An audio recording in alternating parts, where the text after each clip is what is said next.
Man, I had some spicy food and my tongue hurts. Truth hurts too. Let's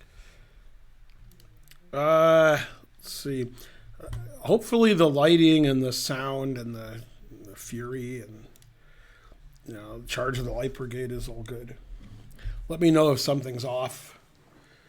I got a haircut and beard trim today, so I'm all cute. The tooth hurts. And so forth. We're going to do a recap again, and I spent the last 40 minutes finding stuff for the recap. And I'll be on Chess TV again. So it's very similar to yesterday's stream. It'll be about probably this stream's going to be shorter because I'm starting later, and so forth. Yeah, the last month and a half, my donations have gone down like 50% from like normal. So Karen says I have to stream more. Like if I stream 4 hours a day instead of 2 hours a day, I'll make more per hour because people will enjoy it more viewers. I don't know. Anyway, irrespective of that, for reasons I don't understand, I'm getting a lot of work this month from chess.com. So that's making up for the financial loss. Tomorrow at 1 p.m. Eastern, I'm doing Arena Kings, and I think it's 4 hours. And then at 7 p.m., I'm doing a lecture in this room for the live audience and for the internet audience on Emanuel Lasker. It's like the Staunton lecture, except the player's pretty good this time. Yeah, more than one person has said, do a Lasker lecture. And then I'm like, all right. And they're like, no, Edward Lasker, you idiot. So I still messed up.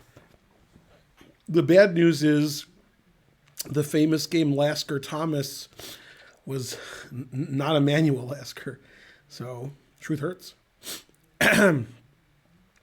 So before we start analyzing, I'll wait till we're on Chess TV, which should be in about 4 minutes. And yeah, I like the beard trim they gave me this time. I don't like to have a lot of hair because I'm 1,000 pounds overweight and I sweat a lot because I'm in Atlanta. So it's always 80 to 90 outside. So no hair is better for not sweating. Debugger 2B, thanks for the sub. Also, when I have short hair, it doesn't look ridiculous. When I was a kid, my mom haircut that she would get me was just like, with the scissors, and it was long, and I have cowlicks everywhere, and my hair would flip up, and I had really long hair, and, it looked ridiculous. And now I get the buzz cut, and then my hair doesn't, actually it still does it a little if it grows too much, but having very little hair is a lot better than a lot of hair. Dries really fast after a shower, and so forth. And I washed my hair twice today, so I smell good. Also, it smells like Thai food in here. Karen's playing an extra rated game because we have a month-long tournament, and then sometimes people don't show up, and then Karen calls them, and they're like, oh, yeah, I forgot about that. So their opponents paired sitting there, so Karen played. And last time I looked, Karen had the advantage. And that was about 45 minutes to an hour ago. So she's probably going to finish soon. She wasn't winning. She just had the advantage. So the format of this event, the World Cup, is you play 2 games. If it's 1-1, then you have playoffs, which are tomorrow. If you've already won your match, then you wait. You play the second round in a couple of days. And if you lost your match, you can go home. Spencer's subscribed with Prime. Yay, go Spencer. Hey, Spencer, some kid here who beat John in like 5 minutes, he was interested in a chess teacher, so he might contact you. He has your information. He's 2,000 on Lead Chess. I think he's 1,500 on chess.com, and he's 699 USCF. Those aren't jokes. He told me that. So, I mean, I make fun of Lead Chess a lot's ratings, but I don't have to make fun of it. I can just give you facts. He beat John pretty easily. Well, they did lose last week in the under 1,400. He's a Georgia Tech student. He just graduated high school a few months ago. So he might contact you. Maybe. Seemed like he was interested in lessons. Yeah. 1 game per day. Yeah. You look like Karen's husband. I have heard that. Yeah. All right, we need one more something to get a train going. Yeah. Somebody in Chicago told me he was playing in the under 1,300 section. I'm close. It was either 1,213 or 1,400. I forgot. And the guy's rating was 1,282 or something, one of his opponents. And the guy told him, on Lead Chess, my rating's 2,500. I was like, what? I mean, I make fun, but I don't... When I say something like that, I'm kidding. But that's... But the point was the guy was complaining that the guy's way underrated. He shouldn't be 81 or whatever if he's 2,500 on Lead Chess. And I was like, okay. He wasn't complaining that the rating differential made no sense. He was just complaining the guy was 1,200 something and he's way better than that. Not sure if that's true. Could be. Most people don't know what socialism or capitalism is. So, yeah. Basically, people are evil and they're mean to everybody. So, socialism is less mean than capitalism. So let's go with that. But yeah, I mean, everybody's terrible. They're passing laws in Texas now that are from like the 1500s. So yeah, I actually think it would be a good idea if Texas seceded and the U.S. just said, yeah, go. I think that would be better for everybody because they don't act like normal people. So I think they want to secede and the U.S. is like, you can't do that. But I mean, why not? That sounds great. Let some of the southern states secede so we don't have to deal with them anymore. Yeah. Okay. Okay, we're on Chess TV because we went from 200 viewers to 1,000 and so forth. Yeah, 1,500 in Texas, which is weird because in Texas things are bigger. So, yeah. No, this is a stream. This is my stream, not your stream. So we'll just ban you because you think the stream is about you, and you can go watch another stream. 300 centidues, Pinky Jim 77. Texas does have a senator from Canada. It's true. Yeah.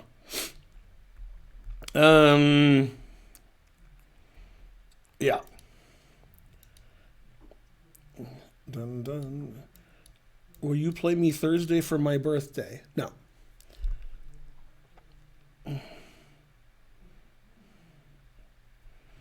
Terrible. Time for an amendment. The amendment says Texas isn't a state. No, here's what we should do. Like this is serious. And it sounds like a joke. And when I'm done telling you, be like, well, Ben said it was serious, but it's a joke. It's not a joke. What the best thing that could happen for everybody concerned is Texas is not part of the U.S. anymore, except for Austin. So Austin is part of the United States, and the rest of Texas is not. That would be best. That's best for everybody. Nobody loses there. That's you can't beat that. So, yeah, keep Austin weird, right? I've never been to Austin, but it seems really cool. Yeah. Etc. So, yay, 1,100 viewers. Yeah, well, remember the alimony. I mean, Alamo. I would say remember the main, but I don't think this stream is sophisticated enough to know what that means. But you've heard Remember the Alamo. You don't know what it is, but you've heard of it. For Remember the Main, go do some research. 4 senators. Hooray. Yeah. People in Texas lose out on that? Just move to Austin. What's the problem? Yeah.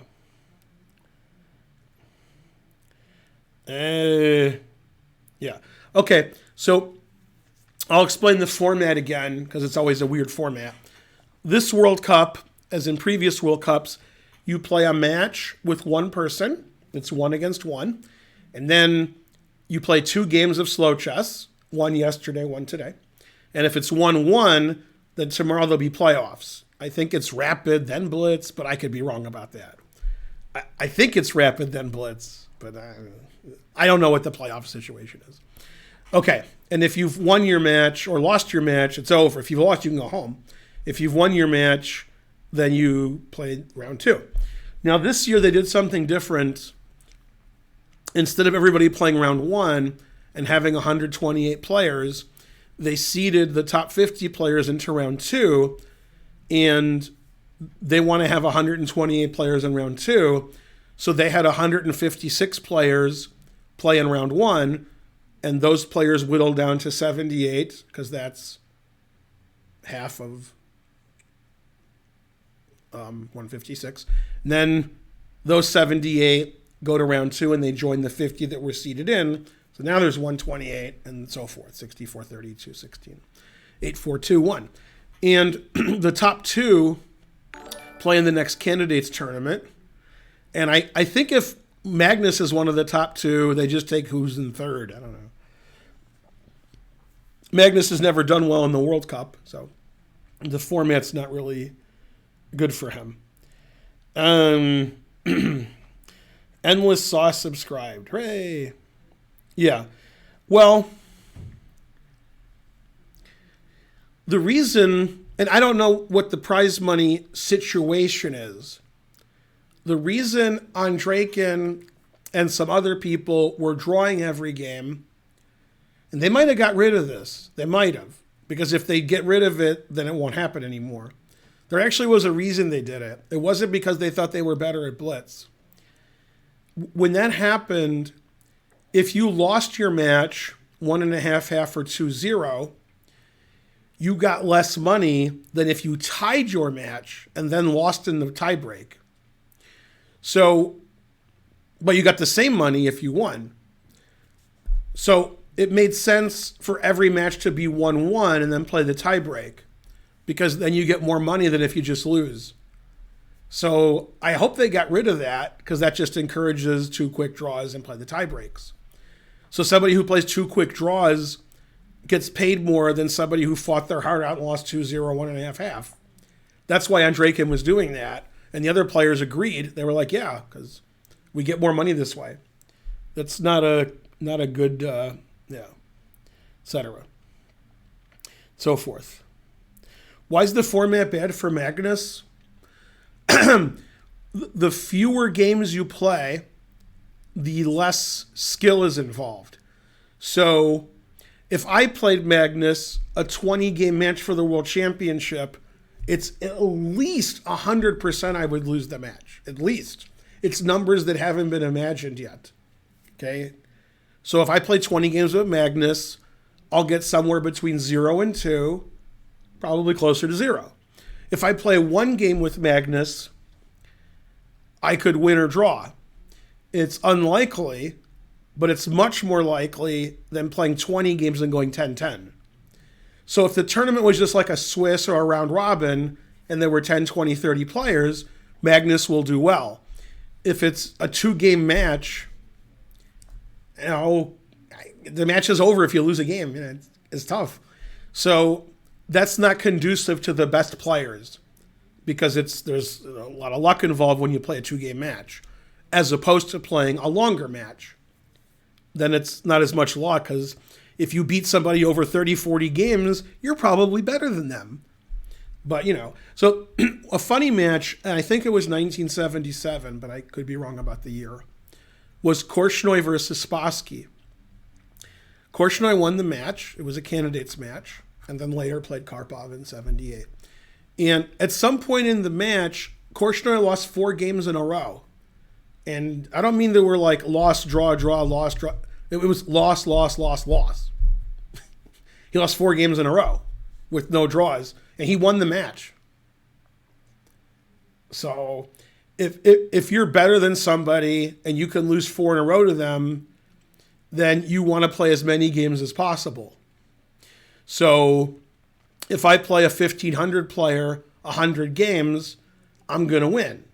I'm going to get more than 50 points. If I play a 1,500 player one game, I'll probably win, but less likely than over 100 games.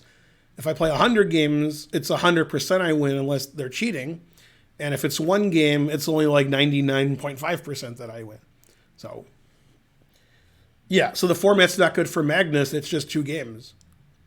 I mean, if he gets half out of 2, which he probably does a lot in a round robin, he'll get half out of 2, and then he'll win his other games.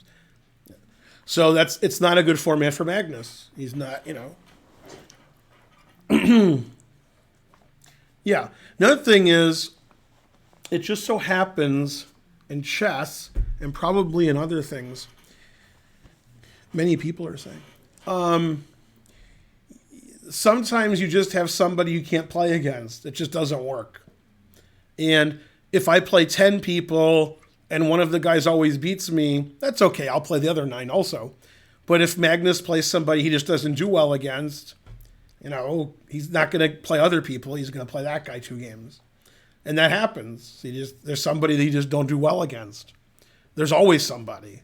There's always somebody who has a better score. Like I think, is it Nisipiano? Nepomniachtchi? Those guys have good, I think it's Nisipiano, but I could be wrong. Those guys have good scores against Magnus. But if you take like 20 super GMs, they don't have a good score against Magnus. So, you want to play all of them because you're racking up points. So the format's not good for Magnus. He's never done well in the World Cup. And he's lost to people who aren't as good as he is. It's hard to win the World Cup because there's like 30 people over 2,700 FIDE and it's a knockout. So that's, truth hurts. Okay, enough of my waxing idiotic. I don't think Eric Rosen has a positive score against Magnus. I think it's just you've only heard of the games that he won. I think the 1,000 games he lost, nobody talks about. Sapien T Octopus subscribed. Hooray. Yeah, thanks for the question, Random Bulldog. After I played 3 games with Elvest, I had 2.5 out of 3. Then he beat me the last time we played, so I have 2.5 out of 4. And then against Nick DeFermian, who was 3 or 4 time U.S. champion, and this is when he was good. He's old now, but I have 2 wins and 2 draws. And Joel Benjamin's weird. The first, thanks for the 300 centidues, fly half. Joel Benjamin, I played him the first time when I was 14 or 15, and I was black, and I was 300 points lower, and I drew. And then I lost every game for like 15 years, all over the world. I lost maybe like 4 in a row. And then I beat him like 4 in a row. Well, I don't know why. It's weird. But anyway, the point is, if I play Joel Benjamin a 20-game match, when he's at his best, I lose. But if I play him randomly every 3 or 4 years, I might win 2, 3, 4 games in a row. And so might he. So if you have a 2-game match, there's a lot of luck. Sometimes you just don't play well for 2 games. You play well the other 1,000 games. There are no other games. So the format's much more difficult for Magnus to win the event than like a round robin or a Swiss, which would be easier for him to win. Not saying he won't win, but he probably won't. And if it was a round robin or a Swiss, they probably would. Yeah, truth hurts. Okay, now, today was a very interesting day because some people had to win. They lost the first game, and they have to win. Now, I want to say something that I'm going to say later in another game, which wasn't as egregious as what I'm going to say now. There's a famous streamer. A famous streamer? She's relatively famous. Jessie February. And I think she's from South Africa, but maybe I made that up. You guys know, I don't know. And she's 1870 FIDE, something like that. And she played Gunina in the first round. And Gunina's, probably better than me. And Gunina won the first game in like an hour. Because, Gunina's 700 points FIDE higher. Second game, which was played today, Gunina played the opening really badly, and just getting crushed. In final position, Jesse's up +3, according to the engine, and they repeated and drew. And see, this is the attitude of people who don't get to the highest levels of chess. You can't be in a must-win situation and you're happy with a draw because your opponent's 700 points higher rated than you. But most people feel that way. So that's why most people don't get better. And if you're 1800, your goal shouldn't be to draw or win a game against the 2500 and then lose the next 10,000. The goal should be to get better. I'm 1800, I'd like to be 2000. 2000, I'd like to be 2200. And at some point, you'll find it's hard to get your rating up at some point. And if you're not trying to improve your chess and you're playing for a result every game, that's not good. In this particular situation, she had to win because she lost the first game. And she was probably happy with a draw because she probably thought she'd lose 2-0. So now she's happier. All right. Yeah. Now, if I take a draw, I'm old and terrible. Doesn't matter very much. But if somebody aged like 10 to 20 who's improving rapidly takes quick draws, that's very bad. That's not how you get better. And you could argue that it's good for their confidence, but it's not good for your confidence when you have a 5, 10, 15 move draw, or you have a longer draw where your opponent can resign and you agree to a draw. That can't be good for your confidence. What's good for your confidence is when you play all the way to the end and it's king versus king and your opponent's 500 points higher than you. That's good for your confidence that they didn't beat you. If you draw in 10 moves, then you didn't play. So, okay, enough of that.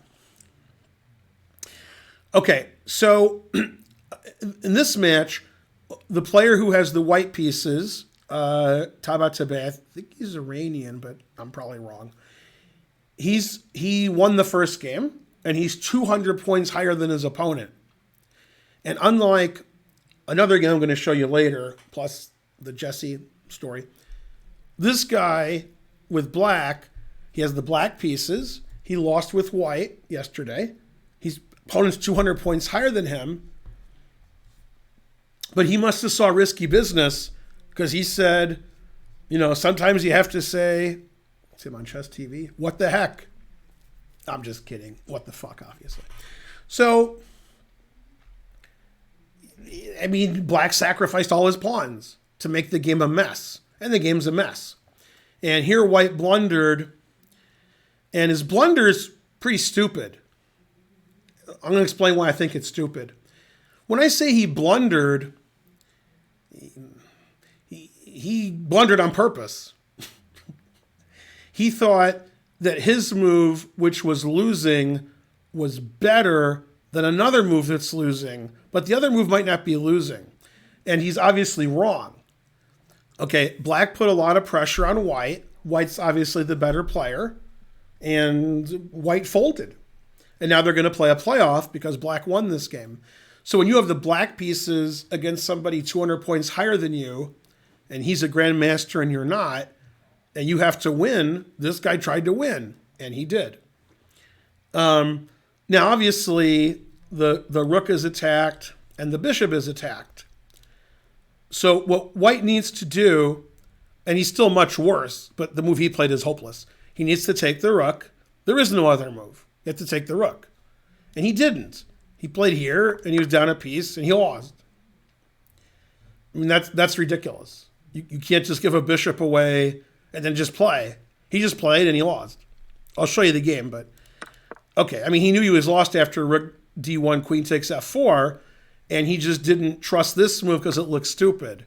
But that's much less lost. Okay, now we have to take this, queen d1. And the thing is, if you trade queens, black's not even better here, even though black is up a piece, because I have these two pawns that are passed and advanced, and the white king is not in trouble. The white king has no problem.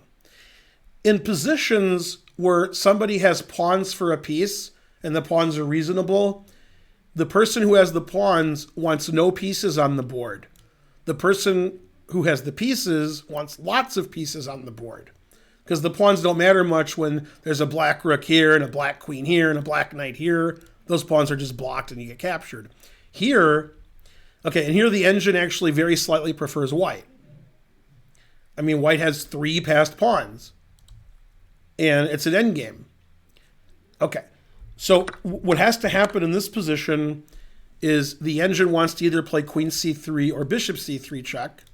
Okay, at the moment it says this is better. Okay, I don't know. Then you could play queen d2, knight d2, or king e2. They're all okay.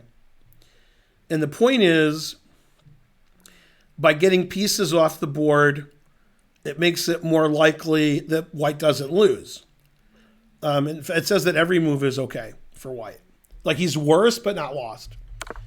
Okay, so he played this move, and this is just hopeless.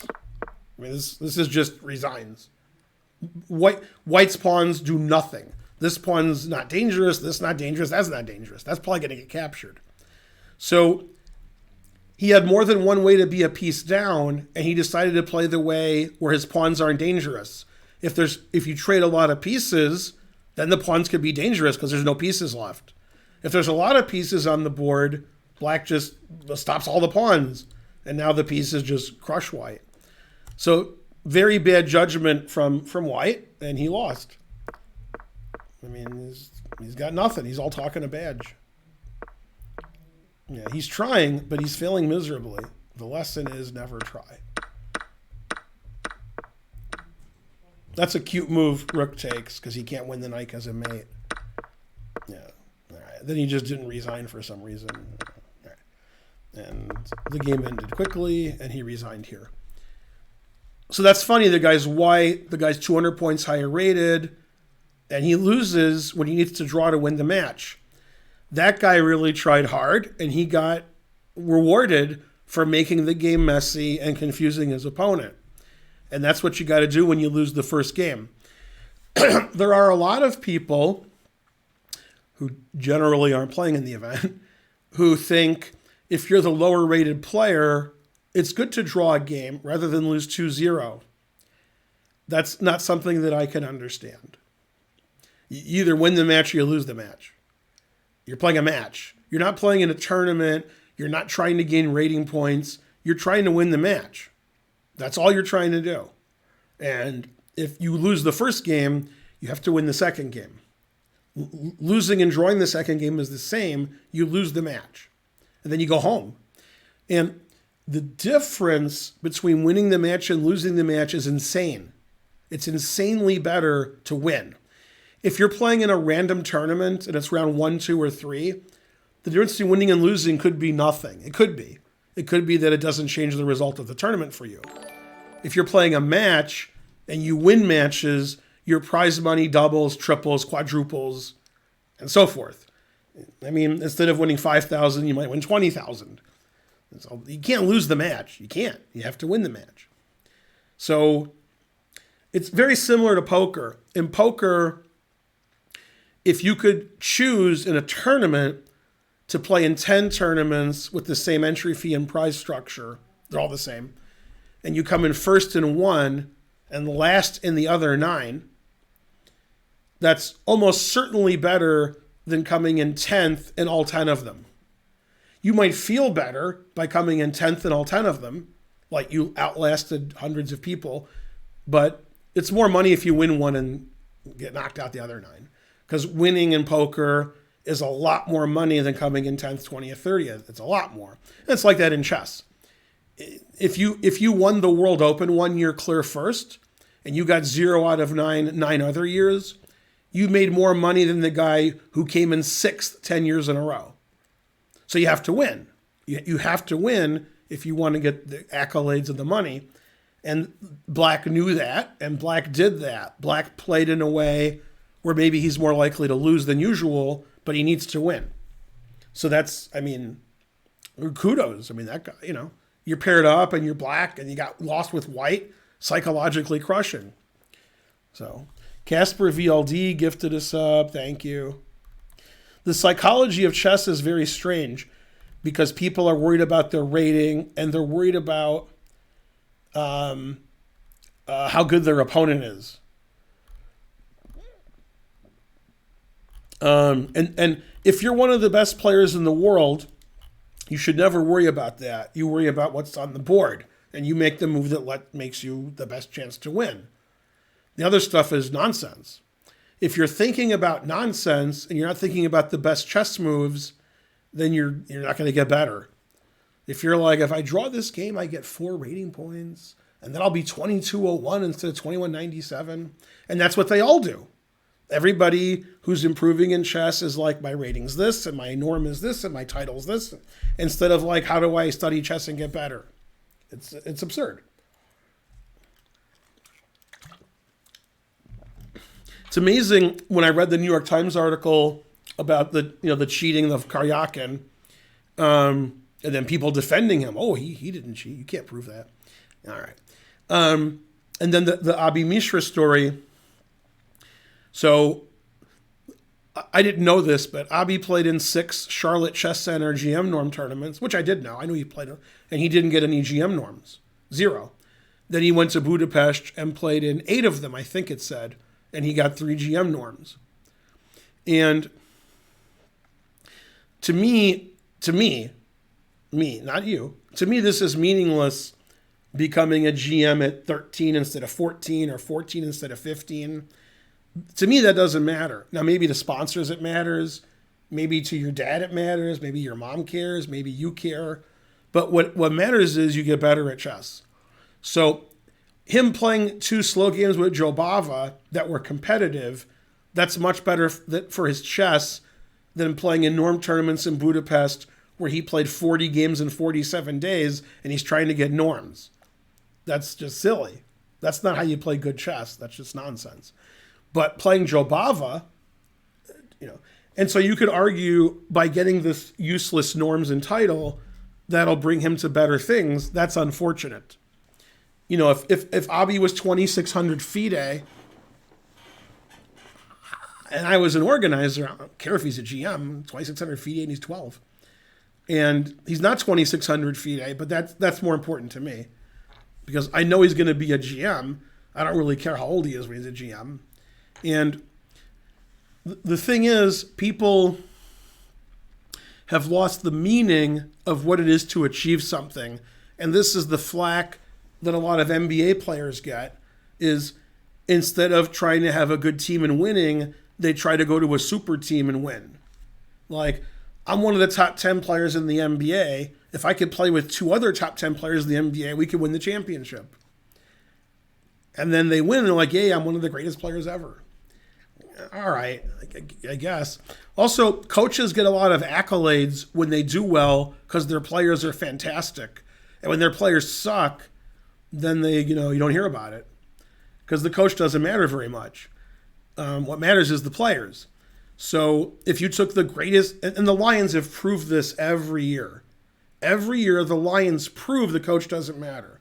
They take coaches who are very successful, who win Super Bowls, who have a lot of accolades. Then when they coach the Lions, they go 5-11 and 4-12 because the Lions are no good.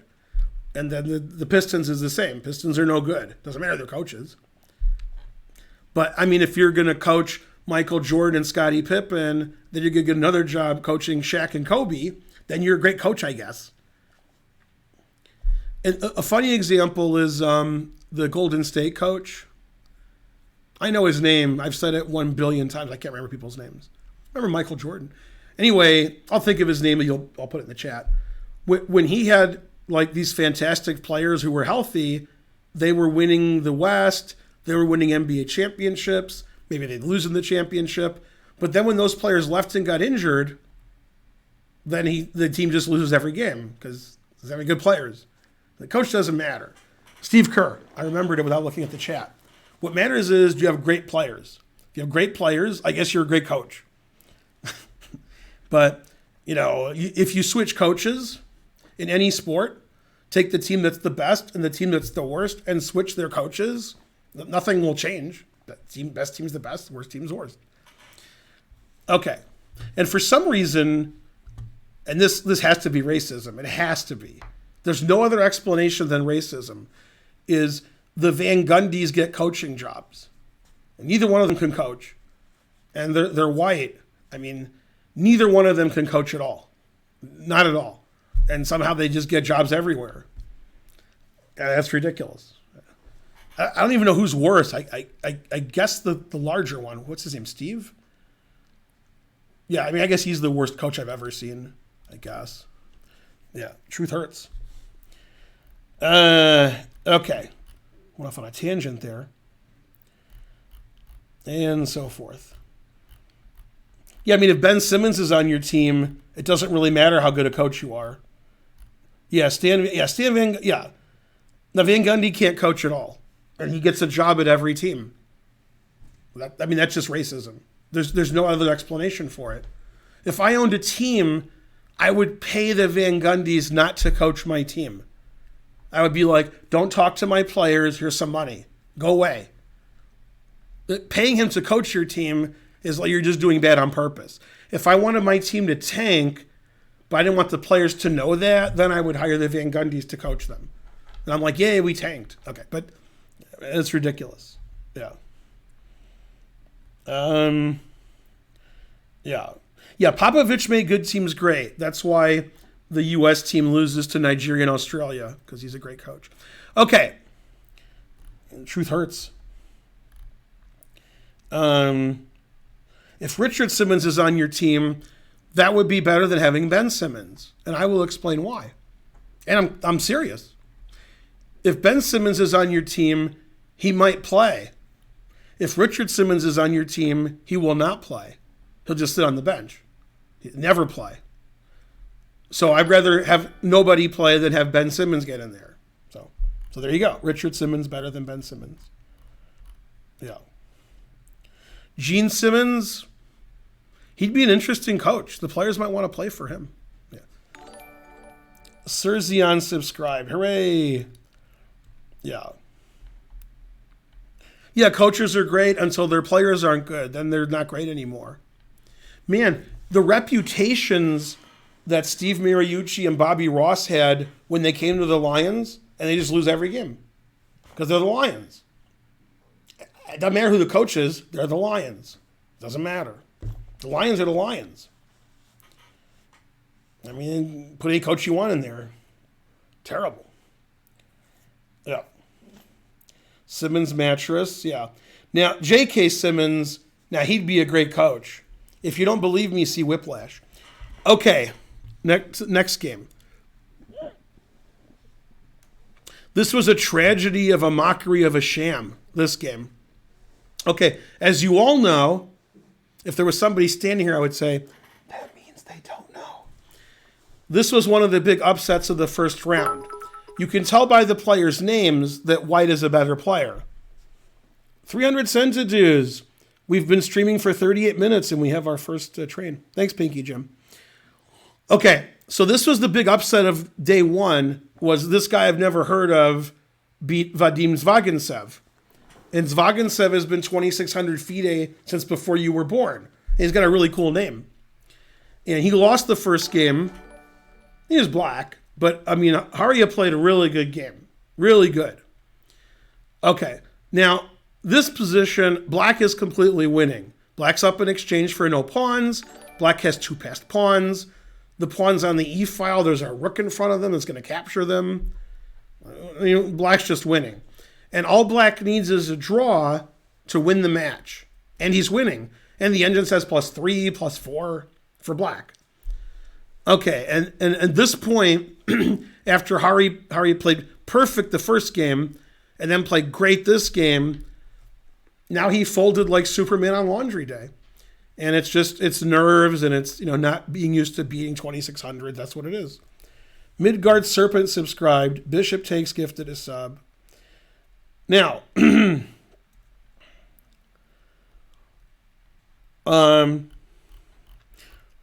Right. Karyakin's chess strength isn't related to whether his dad bought him norms or not.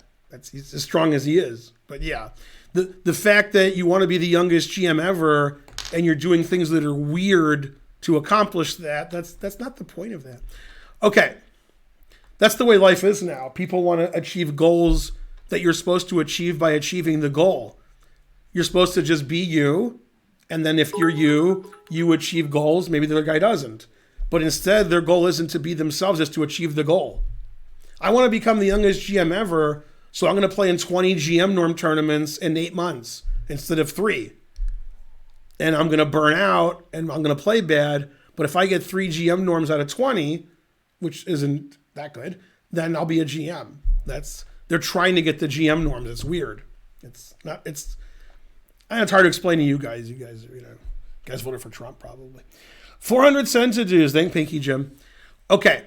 Now in this position, Black wants to take all of these pawns, and the reason he can't is because this rook isn't defended. So I can't play rook takes because rook takes rook check. I don't want to play rook takes f7 takes, then there's 2 connected pass pawns plus a third one. So what we need to do with Black is make sure this move doesn't win a rook. So the 2 best moves are rook g8, threatening rook takes e6, and king g8, threatening rook takes e6, and rook takes f7 either wins or draws also. And after that, Black is about +4. White's just dead. Okay, and this is where he started to play badly.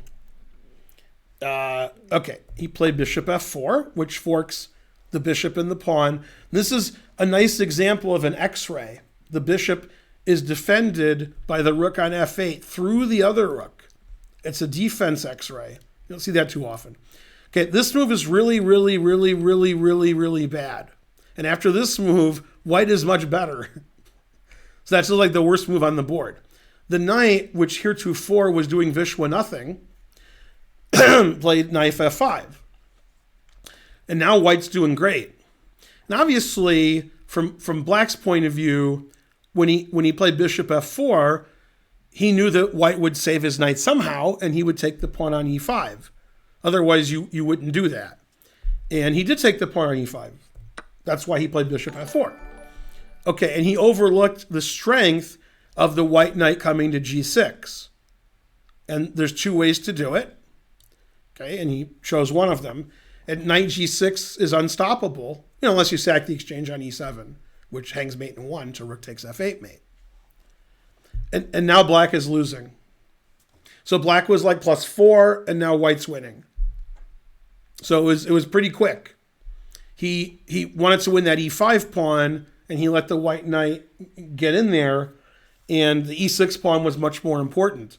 Once you win the e6 pawn, the e5 pawn is going to fall. Now you win the e5 pawn, the e6 pawn is there forever. We can defend it with a white squared bishop. We're blocking the rook. Knight g6 check is crushing. Bishop takes e5 makes knight g6 check stronger because it's another piece hanging after knight g6. Thanks, Water Dragon 888. Yeah. The point is, chess is difficult.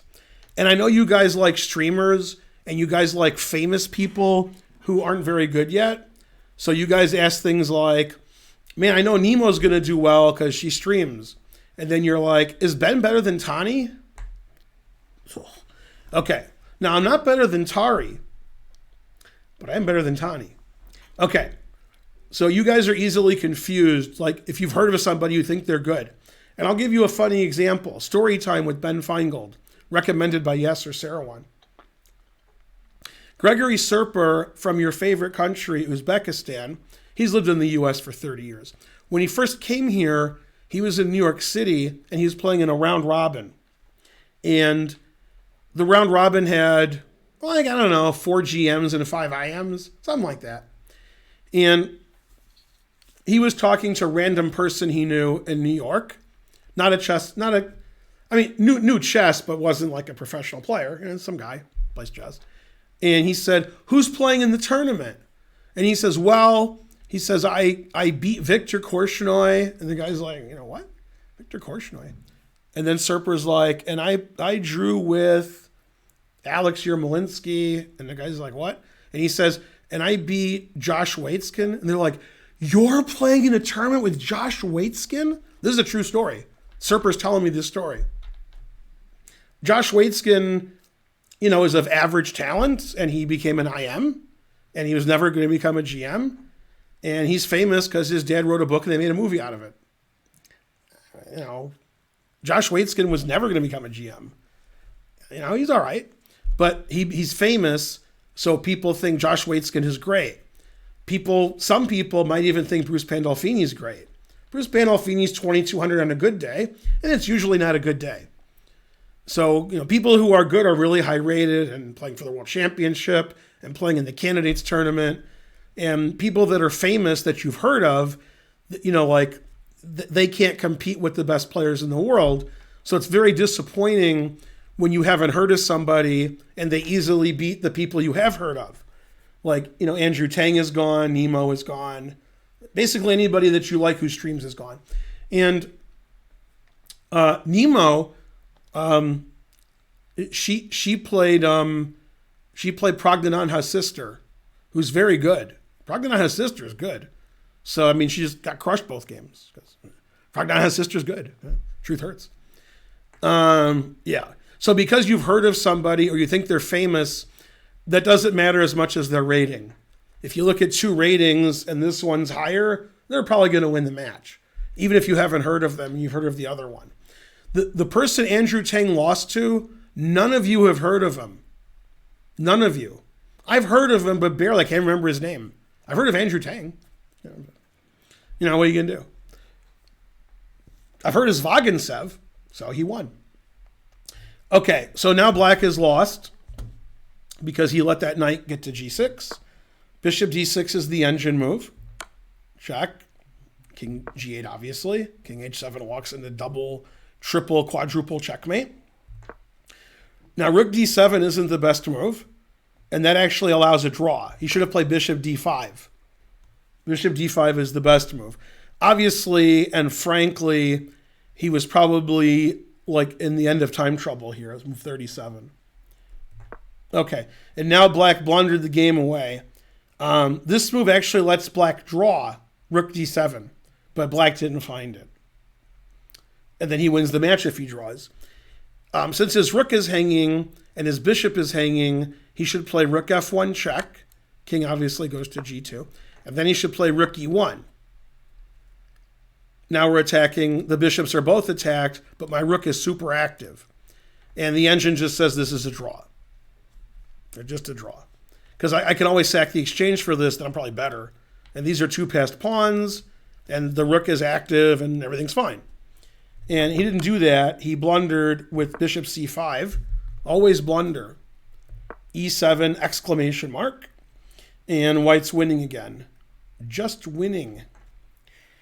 Yeah, we don't have time to play rook f1 e1 because rook here is winning after king here, bishop here check. Yeah, it's just winning. So he has to take. And white's technique was reasonable. 2 pieces for a rook. And he won the piece up endgame. This is cool, c6, c7. You can't take this pawn because of knight e6 check, forking the king and rook. And now white's threatening the queen because then knight e7 check wins the rook.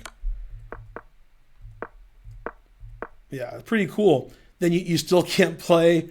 This is actually funny. If you take this and then I check you and you attack my rook, taking your rook defends my rook. So, man, the guy's really unlucky. Truth hurts. Yeah, and then he resigned. Now they're going to have a playoff tomorrow. Psychologically, not good for Ravi. He won the first game very nicely. He's winning the second game for a long time. He blunders. Then the guy blunders back and he's drawing, and then he loses. So he was given a lot of chances to win this match. And now that he lost, psychologically, he's very unhappy. And his opponent's like, yay, I'm playing a playoff. I thought the match was over. And, Zvjaginsev is higher rated, so he's got more than one edge. So that's too bad for Ravi. He could have been a hero. Truth hurts. Yeah, that is funny that the World Cup's going on and Akar was playing Title Tuesday. Okay. It is true. Okay, this was a terrible debacle. So Volodar Murzin, I know because he's a young player, and every year at the World Youth and World Cadet, where I was a U.S. coach, I did that 5 times. He was kicking ass. He was doing really well. Under 10, under 12, under 14. He was coming in the top 5. So I know who he is from those tournaments. And now he's 25-20 FIDE, and he's playing a higher rated player. Iar Decescu's very good Romanian player, obviously. And the first game was a draw, and this is the second game, and Murzin's completely winning. He's plus 1,000. He's got a passed pawn on the 7th rank, and it's an extra passed pawn. It's up a pawn, and it's the pawn on d2, and the engine says black is plus 5. So if Murzin wins, the match is over. He gains a lot of rating points. He wins with black against a higher rated player, etc., etc., etc. And instead of doing all of that, he blundered. It's move 42. So I don't think he's in time trouble, but to be honest, I don't know the time control. If it's like 40 and 90 game in 30, then he's not in time trouble. So, yeah, if it's game in 90, then, okay. Yeah. Right, now rook d8 is a blunder. That's true. But knight b8 and knight d8 both win. Then just black's up a pawn on the 7th rank. It's an easy win. He made a blunder that a lot of you would, probably make. Probably me too. He played king a7. Double question mark. And he went from classy to ashy. Do you guys see why that's a blunder? Now black is no longer winning. He went from plus 5 to equal in one move. Truth hurts. And when your opponent plays this move, you feel so bad. Like, I know the feeling. See, if you guys feel bad and you're rated like 1,000, that happens to you like 4 times a game. When you're IM, GM, World Cup, world famous player, it doesn't happen a lot that you make a move, hit the clock, and your opponent plays a haymaker and you're like, oh my God, why do I play chess? But when it does happen, then I show you. Truth hurts. Yeah. Yeah, so there's no excuse for blundering here. If he gets 30 minutes after move 40, that's move 42. Yeah, terrible. Yeah.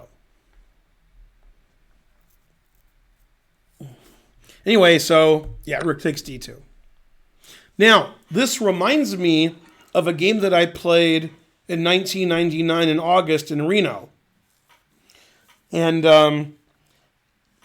I'm not supposed to say anything because it's sealed. I don't plan on going back to Nevada soon, so I probably can't get extradited. But when I made this kind of move in Reno, I just did it to watch the man die. So, I mean, that's what happens. Now, I wasn't thinking of that when I did this, but let's have a look. Okay, so I was black, and this was against the Uruguayan, if that's the right term, he's from Uruguay, Grandmaster Rodriguez. He was the highest rated player in Uruguay. He might still be. He's like 25. He was 2,500 FIDE when I played him, but I think he got to 2,560. I think it's Andres Rodriguez. He has some other names because he's South American, like Andres Rodriguez. So this is a game that I played in 1999. If I can remember it, 50-50. I'm either going to remember it or I won't. That's 50-50. Do you play bishop g5 or bishop c4? Bishop c4. Okay. And, I could be transposing, but, it's okay. Somebody has to transpose. Okay, here. Did I play B? Yeah, b5, f4. Let's see.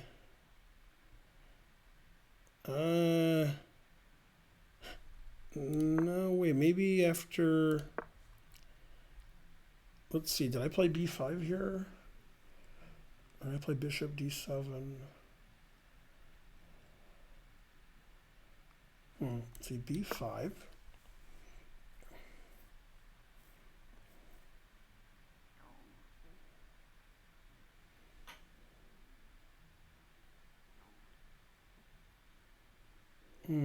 played b4, knight a4, but he didn't hang a piece.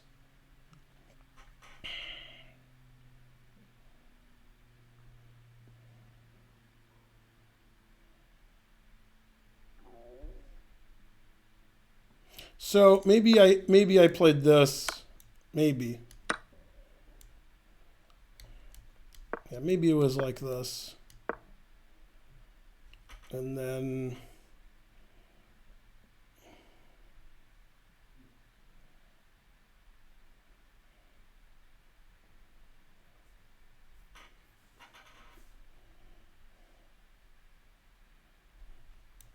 I'm definitely transposing somehow.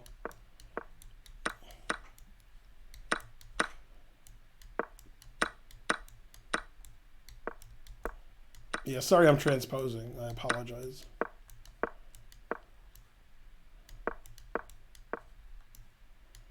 Okay, so when I probably transposed, I'm sorry. This is right though, sorry about that. So in this position, when I let him play e5, e6, e7, I thought, well, I'll just take that pawn on e7 eventually. Then when he played e7, I was like, I'm not going to take that pawn on e7. I'm just lost. You know, I'm no good. Leave me alone. Okay, so when I decided I was lost, I decided it was time to go crazy like Fox News.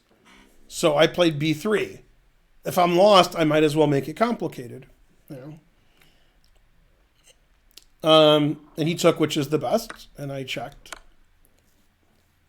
There's 2 times in my life where I made a grandmaster opponent cry at the board, and this was the second time. First time was in April of 1990 in Reykjavik against Ferdinand Hellers. Yeah, he quit chess and became a lawyer after that tournament, I think. Not a joke either. Yeah, so White's winning here. The engine says White's up 3.74. Just move his king somewhere. And then this pawn is pretty good. You know, I was trying to open his king and maybe take this pawn. But he played queen e4 very confidently. And then when I replied, he put his head down and shook his head, and he wasn't happy. He was really unhappy. God damn, he was unhappy. Yeah, and this is, I'm reminded of this because of the game that I'm showing you. That's why I'm showing you this. Yeah. Right. Anybody? Right, yeah, I played this and he resigned after like crying for a long time. That queen 4 is just a blunder. But it's funny how it's the same blunder. My queen's pinning his queen, and I take a pawn on the 7th rank, and he didn't see it. Now, in this instance, he has to resign now. I'm plus 1,000. But in the other game, he went from completely winning to like equal. So he still tried to win, but trying is the first step to failure. Yeah. Let's see, 42, right? Yeah. Okay, so yeah, rook check, and black played. I'm sorry, it's reversed now, but it is from black's point of view. So king a7, rook takes d2, and now the position's a draw. But black tried to win because he was winning before, and it's a draw. It was always a draw. Nobody was ever going to win this game. Just all zeros the rest of the game.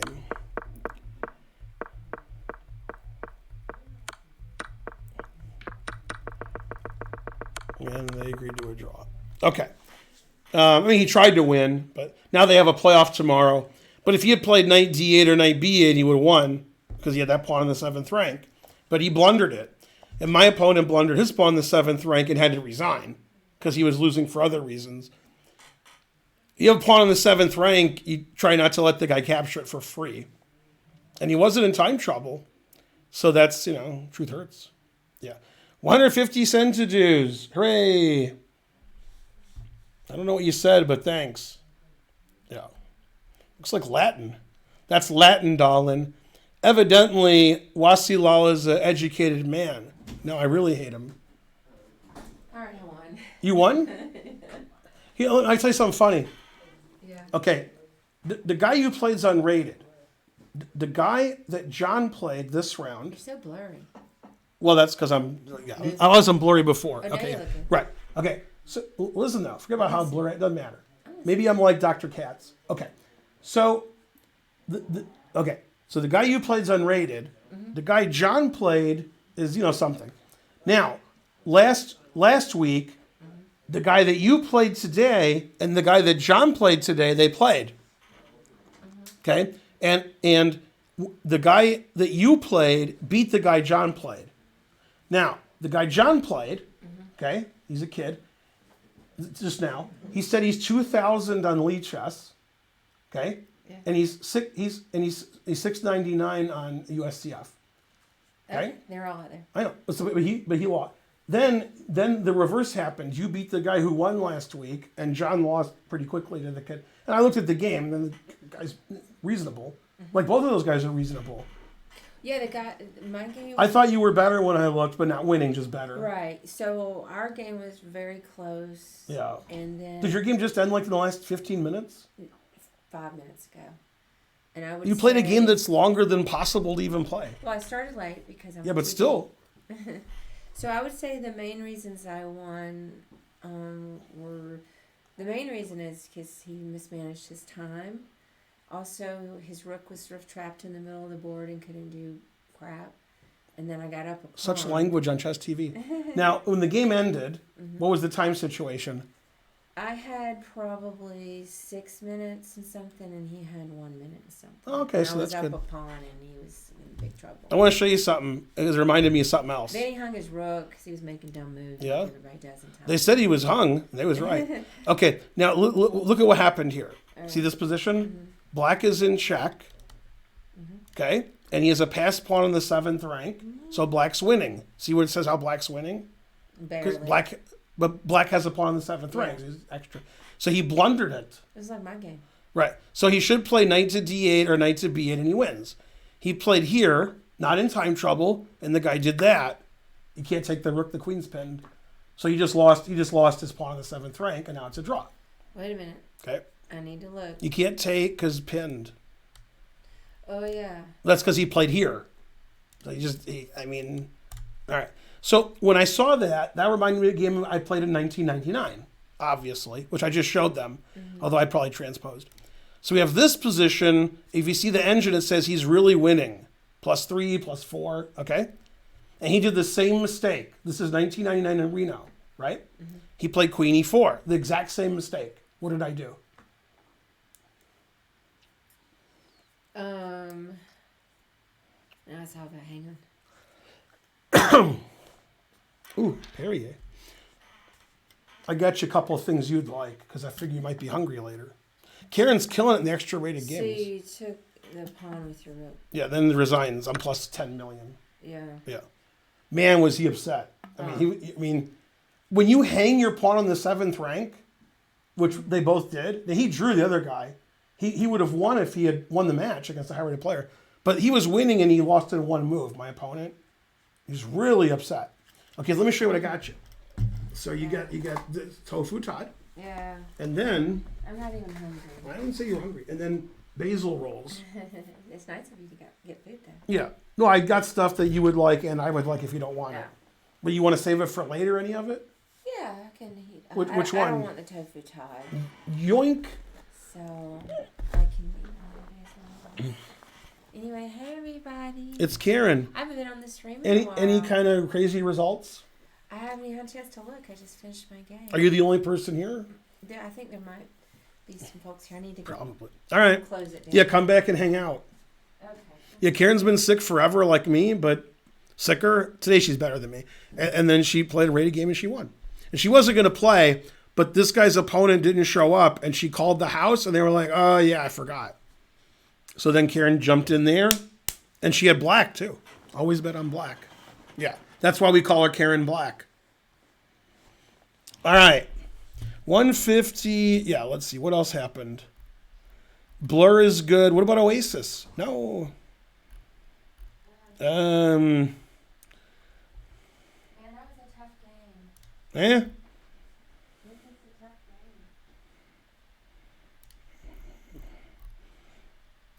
game. Oh yeah, Rodriguez versus I probably knight c5, king b1, take. Oh wait, maybe that was the right move order. Oh no, he didn't play g5. That's the move that I had out of order was g5. He played king b1 first, then he played g5. Yeah. Yeah, sorry about that. Sorry I got the move order wrong. Yeah. No. Karen likes tofu tod and basil rolls. That's what she likes. When I get Thai food, she's like, get me tofu tod, get me basil rolls. They're saying, I knew you didn't like tofu tod, so I could eat it. Not true, right? No, that's not true. No, she likes I eat a lot of tofu tod. Yeah, I'm just sick of it. Yeah. Sick of tofu tod. Right. But you're not sick of basil rolls. Well, I'm kind of sick. I can eat those, so. Yeah. Ooh, tofu tod. I'm not really hungry. I'm going to eat something. Don't forget to come on the stream and hang out. All right. Thanks, Casey, Zap. You're the best. I haven't been on the stream in a while. Mm-hmm. Okay. Now, literally, this didn't matter as far as the result of the match. But still, people in general, like everybody, makes a lot of mistakes in the end game. And the worst, for like the thing that people do the most often that's wrong in the end game, is when they're slightly worse or clearly worse, they need to defend like a monster and they'll draw. They don't defend like a monster. They fall apart, they just lose immediately. This is typical. Oh. Especially when it's the lower rated player. Now, I've said this before, but you guys weren't listening then either. Boris Gelfand, in his genius book that just came out a few months ago, I haven't seen the book, but I know it's a genius book. He says something that I say all the time. When the engine says it's all zeros, that doesn't mean it's equal. That means if two engines are playing and they both play perfect, it's a draw. It could be, they put a little carrot in here, which is weird. So I'm like choking on my own rage. It could be one side can make any legal move and draw, and the other side has to play perfect every move. That's not equal. Okay, and this is just such okay. So here, only white can win. Okay, if somebody's going to win, it's white. If engines are playing, it's a draw.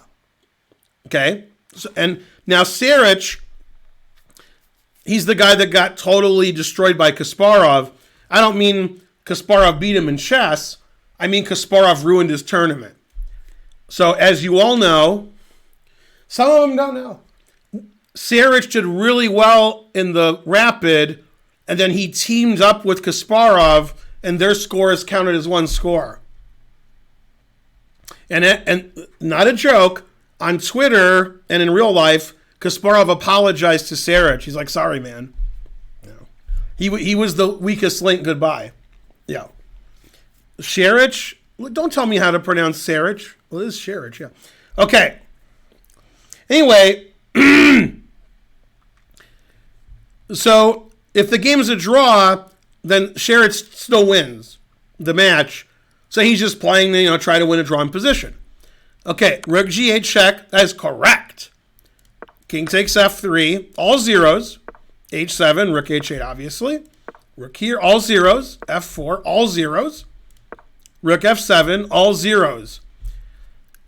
And as my friend Aviv likes to say, the game should have been drawn. Until now. I got to get another period. This one's not cold enough. Come on, stop getting in my way, chair. All right. Now, when I have the engine running in the background when I'm doing analysis, I have it defaulted at 3 moves. So it shows you the best 3 moves for whoever's turn it is. And the best 3 moves are all zeros. King e4, rook c8, rook a8. that leads me to believe that rook b8 and rook e8 also draw. Because otherwise that would make, and rook d8, that wouldn't make a lot of sense that rook 8 and rook c8 draw and the other ones don't. Okay, and it's all zeros, it's a draw, etc., mainly etc. So the easiest draw is king e4, king g4, obviously. I don't see another move that makes any sense. King e5. If you play rook takes pawn, I play rook takes pawn. So obviously that's a draw. So you have to play king g5 if you want to win, if you want to try to win. And now, what's funny is every move draws. Every move draws. King d5 draws, f3 draws. Never play f3 drawing. And the reason is, the only way for white to win is to move his king up. Because you can never take this pawn, because I take that. As soon as you move your king up, I can safely sacrifice my rook and draw. This is easily the best move. Okay, if you take it, I take this. So you go here, and then I just take on h7, or play king e4, doesn't matter. And then I take on h7, next move, it's a dead draw. Okay, and there's other ways to draw too, but black lost in a very humorous way. The reason he lost is because instead of going here attacking the rook, forcing white to defend his rook, otherwise the black king just comes over here, he played king e2 because he wanted to escort his pawn home. And strangely, that move loses, and in my opinion, I can't prove it, I think black thought every move draws, I'll play that move. That's one of the moves that draws, but it loses. It actually loses for two reasons. King g4 and king g2 both win. King g4, obviously, king takes pawn is winning, so you have to play f3. Never play f3. Now white only has one move that wins. Who can find the winning move for white as I eat another tofu, Todd? Delicious.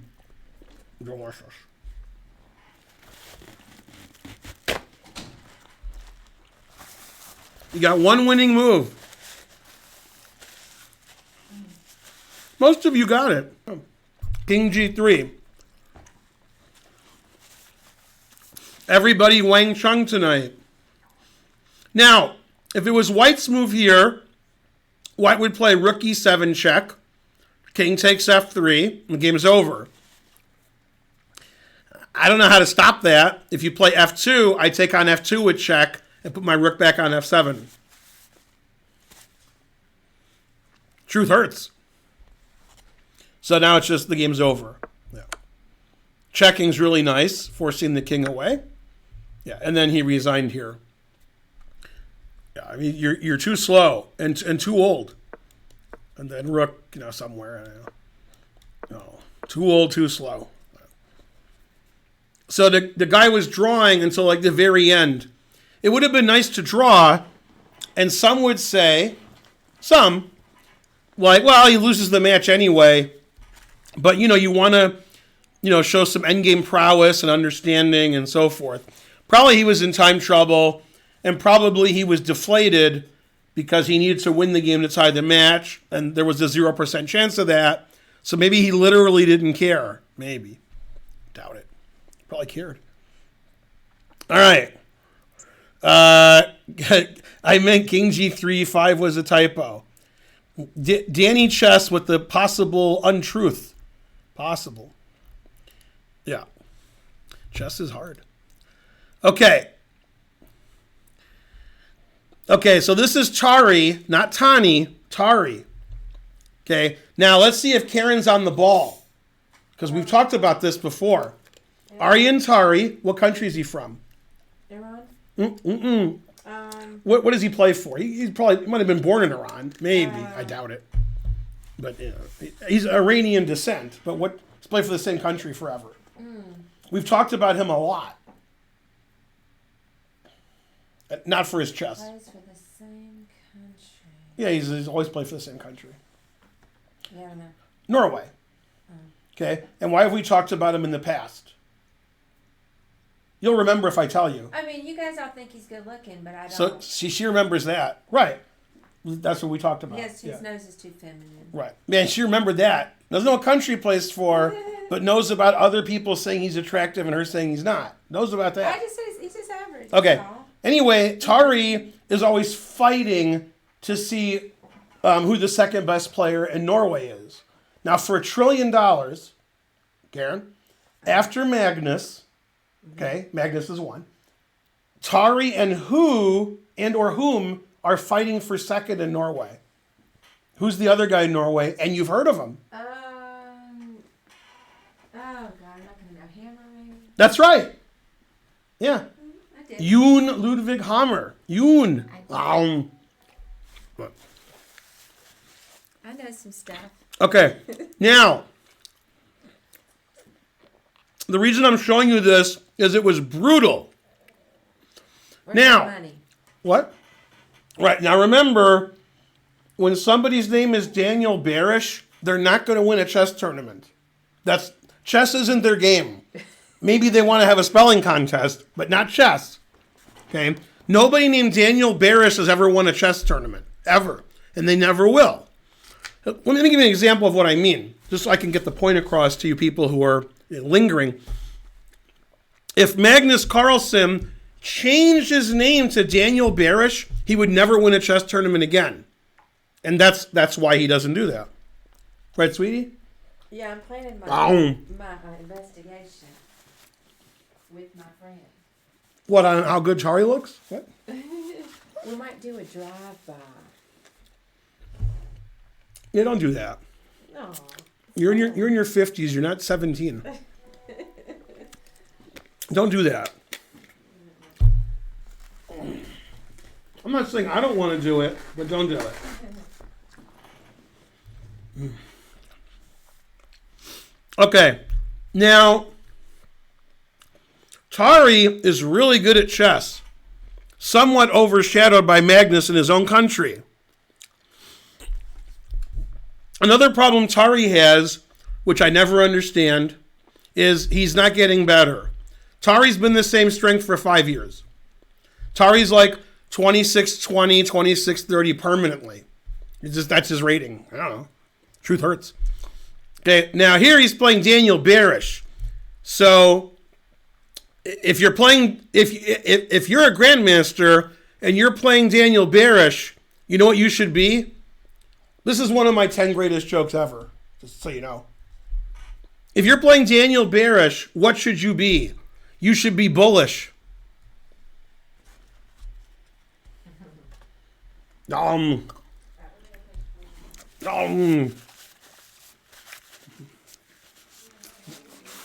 Barrish, that's pretty good. Daniel's from South Africa. Yeah. I don't get it as correct. All right. Now stay tuned for a tactical melee, the likes of which you've never seen. In this position, Barrish plays the engine move. Okay? White might want to play knight f6 check, so he sacrifices the exchange. Always sack the exchange. The engine agrees. Rook takes e5. And then king e6. Now, not only would nobody watching play the move Tari played, none of you would consider it. And it's the best move. If my opponent played this move, I'd be like, all right, I don't want to play you anymore. Yeah, Barrish was really bearish after this move. That's right, you only live once. Right, f4. Bam! If my opponent plays f4, I give up. I'm like, all right, I can't beat you. Always sack a piece, but it's not really sacking a piece. f4 is the best move. That's unbelievable because this is move 31, so you can't have a lot of time on his clock. All right, so you guys are like, why can't you take the knight? You can. Now, you could play rook d4, but that's not as good as what he did. And I'm going to tell you why. He played rook d6 and then rook d4. And the reason that's better is because with the king on e6, thanks, Warelium, with the king on e6, black can play bishop d5, and then g5. And maybe white's winning, maybe, but maybe he's not. Because I'm going to win this pawn, and I got 3-1 over here, and my bishop's good, my king's good. The engine says white should win, but I don't know. I mean, takes or f5, king takes, and we got a lot of pawns here. Okay, so Tari correctly checks first, and now you can't play bishop d5 and g5 because I play f5. I mean, your king's done on e6. So resigns. Okay, so he played bishop f3. And now, this is why, when I say this is why, this is one of 100 reasons why I'm not better than I am. When I have these technical winning positions, I win them technically unless I don't. I try to win them technically, but trying is the first step to failure. So I like these moves. This is what I would do with white. And it would be difficult for me to play the next move with white. And again, it's the most accurate, the most brutal, the most etc.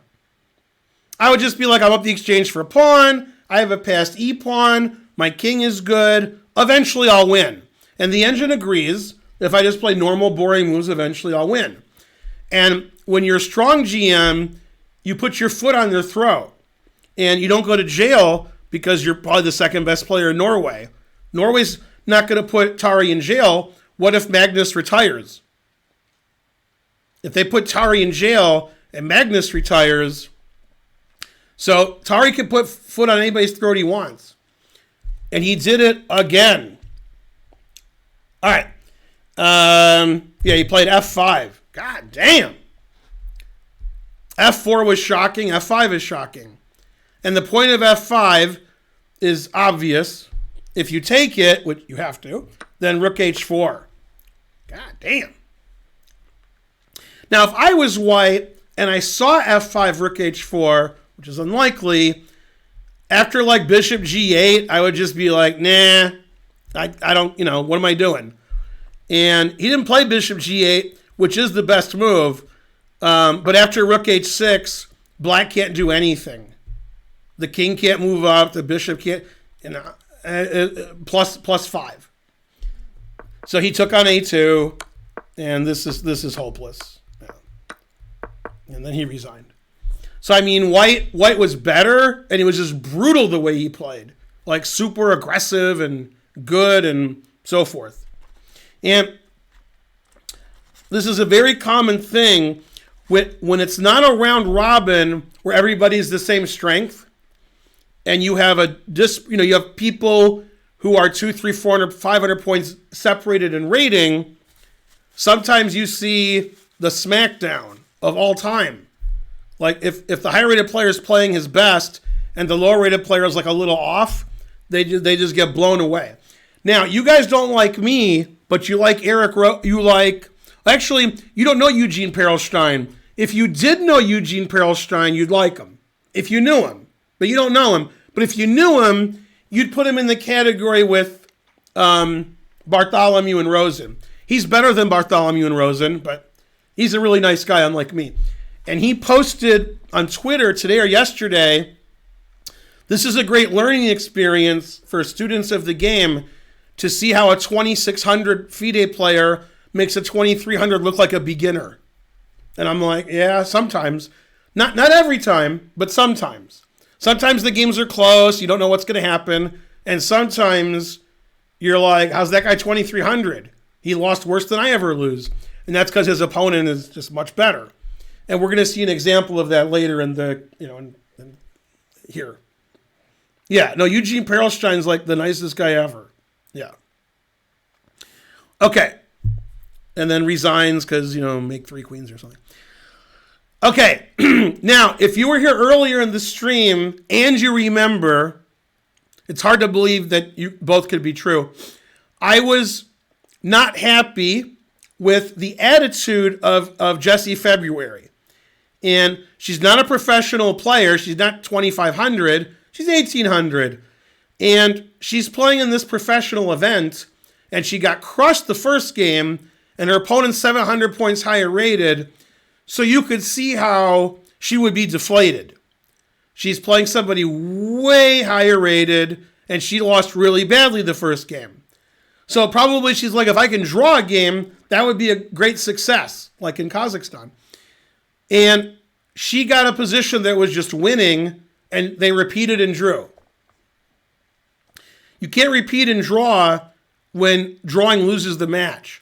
And I guess when she showed up or when she lost the first game, she changed the goal of the tournament, which wasn't to try to win a match, but try not to lose both games, I guess. But, I mean, she'd be a hero to all those lunatics at the bait shop if she had won that game. And that's all that matters. Okay. And I got to say something. When it's easy for me to talk, but when you play somebody 700 points FIDE higher, there's theory and practice. In theory, when you lose the first game, you have to win the second game. In practice, you have zero confidence. Okay, let me give you an example. I'm 2460, 2470 FIDE, something like that. If there was a human who was 3170 and I played a 2-game match with them and they destroyed me the first game, right, which they would, the second game, I'm not very confident. And if I draw, and I'm like, I drew a 3170, you guys would be like, how did Ben draw 3170? And he was winning. So I understand. I understand when you're paired up 700 points and you feel like you have no hope, then a draw is pretty good. But, you know, it's a 2-game match. You're going to get one. Okay. Now, white is not worse. I would take white if I had to. And the position's all zeros. And black did nothing wrong. However, this is how the game ended. Okay, draw by reputation. And Sarin won the first game, so the match is over. Okay, so first of all, I'm mad at the guy with black who's lost the first game and just repeats and loses the match in an equal position. Again, losing and drawing is the same thing. You lose the match. Now, here's the part that's funny to me. Okay, this is the part that's funny. Not that black gave up and just drew and lost the match, which is a little funny. This is the funny part. After 97, after 97, Queen H5 threatening mate, knight here, queen here, black repeated. And we could play Queen H5 here and draw, and Sarin played Rook F1. So Sarin can draw and win the match, and he's like, Rook F1, I won't lose to this guy. And then they repeated anyway. Then Sarin's like, I guess that was a dumb decision. I guess I'll draw. But yeah, I mean, black should never repeat. Black should get a lost position instead of repeating. It's a match. So the match is over. He lost. Goes home. And it's a very strange. See, you guys at home are thinking the following. I'm not saying you're wrong. If I played Magnus in this format, and Magnus beat me in 20 moves the first game, which is likely, and then he had white against me in the second game, I would be really, really happy to draw. I would accept a draw. I would repeat.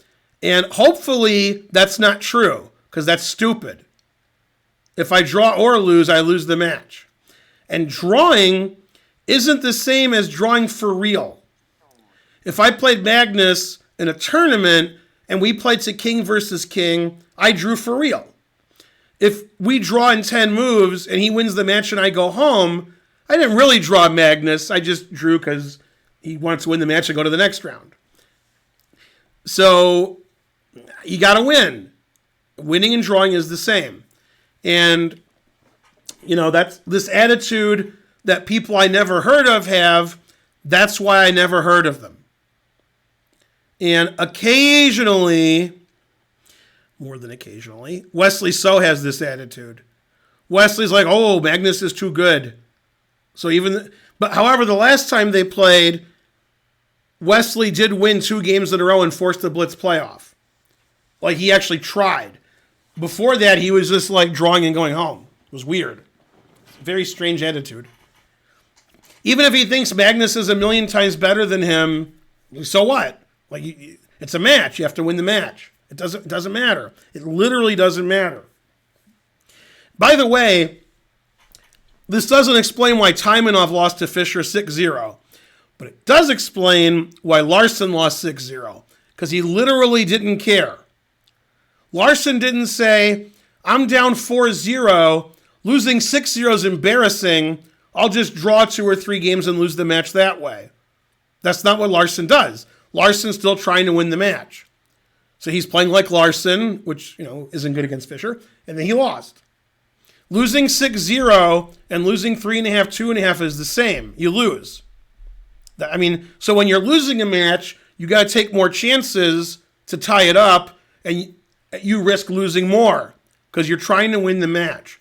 And if you guys remember, let's see, who remembers? If my brother's here, he remembers. Otherwise, nobody can remember. In 1988, in February, in St. John, New Brunswick, there were candidates matches. A lot of them. And as you know, one of the matches was Saric versus Spielman. And in 1988, I don't know who was better. Some would say Saric, some would say Spielman, some would say they were equal. I don't know. The ratings were probably about the same. And the match ended 4.5, 1.5 in Spielman's favor. 3 wins and 3 draws. And as the players indicated to me, because I watched them analyze the games afterwards, it doesn't matter what the final score is, it just matters what the result is. Spielman won. So when Saric's down a game or 2 games, he's got to play crazy like Fox News, and Fox News didn't even exist then. So it was hard to do that because you have to win. You're not trying to lose by 1 point. You're not trying to lose by 2 points. You're trying to win the match. So when you're down, you got to win. You might play moves you wouldn't normally play because you have to win. As a consequence, you might lose bigger. And probably if they weren't playing a match and they just played 6 random times in 6 tournaments, Spielman's not going to get 3 wins and 3 draws. He could, but it's really unlikely. So it's not what the score of the match is, it's who wins the match. And in 50 years, when you look back at the NBA championships and the World Series and the hockey, if you consider that a sport, it doesn't matter what the final result was. 4 games to 3, 4 games to 2, 4 games to 1. Doesn't matter. Somebody won. If you win in 4 games or you win in 7 games, the thing that you have up at your stadium or it says you won that year. We won. We're the NBA champions in 1987 because that you won. So how many games you won in doesn't matter. You won. And in chess, it's the same thing. And it's hard for you guys to understand that at home because you're not used to playing a knockout match. You're used to just playing random people, and you guys like drawing people who are 500 points better than you. I agree. I also like drawing people 500 points better than me. But if I'm playing a match, I want to win the match. If I lose the match, it's nice to lose by a low score instead of losing every game, but you lose, right? I think Karen agrees. She literally doesn't care. Literally. Yeah. Okay, and again, the rating shouldn't matter. The rating is, your rating is how you do. So it shouldn't be, yeah. It's Karen. Okay, next. Hey, we have 3,000 viewers. So what are you guys doing? I'm looking at games from the World Cup today. When I say games, I'm only looking at 2 games. I'm looking at positions from 7 or 8 other games. Okay. Now, you've never heard of the guy with white, except you have. Oh, yeah, so bright. What? You haven't heard of the guy with white, but I have, and I never heard of him. And the reason I've heard of him is because in some Title Tuesday or Arena Kings or something, this guy was doing well. And I was like, who's that? And he was doing really well. And you might be like, how come the guy I never heard of is doing really well? Now you're going to know why the guy does well. Okay? This guy plays with great vengeance and furious anger. Now, in the first game, this guy with white won. He needs to draw. If he draws, he wins the match. He ain't playing for a draw. He's always played the most aggressive, crazy, attacking move in the history of chess. Man, Kieran's blinding me by the light. Ripped up like a deuce in the middle of the night. I mean, another runner in the night. That's what I meant. Terrible. Now, there's 3,000 people watching this. About half of you, about half, know this song Blinded by the Light by Manfred Mann. About half of you. About 8% of you know that that's a cover, and the original song was written and performed by Bruce Springsteen. Frankly, terrible.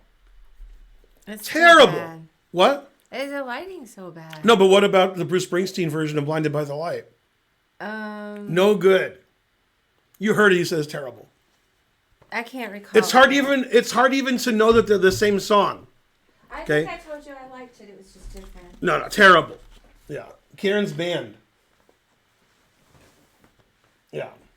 Oh, wow. Terrible. 8% of the half or 8% total. First one, then the other. Yeah. Still bad. If you want proof the original isn't as good as the cover, Blinded by the Light is only one of many songs that prove that. Okay? The two songs that prove it as at least as much. You ready, Karen? Mm-hmm. Bobby McGee. Back me up. Janis Joplin. Yeah, that one's the best version. That's the best. The original is by Chris Christopherson. He wrote it and sang it. Bobby McGee's a woman in his version, but it's a man in Janis Joplin's version. Okay, and then the other one is Jimi Hendrix covering Bob Dylan, All Along the Watchtower. Now, for reasons I don't understand, Spencer thinks the Bob Dylan version is fine. If Bob Dylan was on my stream, I would ban him for that version, but not really. Mm-hmm. Okay. Spencer said Dylan version is great. This guy said anybody covering Dylan is better than the Dylan version. Okay. Hey, spit on me. I don't, but that's just to prove my point. Okay. Now, I got another one. I forgot what it was. No spitting. I got another one. Janis Joplin, Manfred Mann, Jimi Hendrix, and there's another one that's equally insane. The covers. Now Spencer's going to agree more than he's ever agreed before. It'll be the most agreeable. Karen will disagree. Except she won't. No. I think you're going to agree. Leonard Cohen's Hallelujah. You're asking me if Leonard Cohen is the best? No, it's not. It's not, yeah. The best is Jeff Buckley, although a lot of people think these other people are the best, but they're wrong. Jeff Buckley's a million times better than Leonard Cohen. Hey, look how much Spencer will back me up. I fixed the lighting. I got to wipe my arm off. Ben spit on me. Mm-hmm. I think it didn't get on me, though. Shatner's Mr. Tambourine Man is excellent. Yeah. I'm clean. Yeah, this is funny. Karen agrees that Bowie's better than Nirvana in the whatever song you're talking about, The Man Who Sold the World. But only you and Karen believe that. Oh. Hey, Twitchy. Well, no, I think that the songs are a little different because the This guy said Whitney Houston dunks on Dolly Parton. That's the song she wrote, right? You agree? You agree? I'll always love you. Yeah. Yeah. Mm-hmm. The Jeff Buckley version isn't better. Should I ban him? No. You sure? Yeah. You should have said yes. That's the funny answer. I like both the Nirvana and the Bowie versions. Mm-hmm. They're just a little bit different. Right. The worst cover in the history of the earth is Madonna's American Pie. I mean, it's not good. No, it's not that it's not good. It's an abortion. like our marriage, an abortion. Not us, I mean the Godfather, obviously. How do you feel about I think it's Godfather 2, actually, not Sound Godfather of 1. Silence? Disturbed Sound of Silence. I don't know if I've heard that. Hey, Danny Chess. Hey, look how much better the lighting is. I fixed it. No, I heard it, but obviously nothing's better than Simon and Garfunkel ever. Yeah.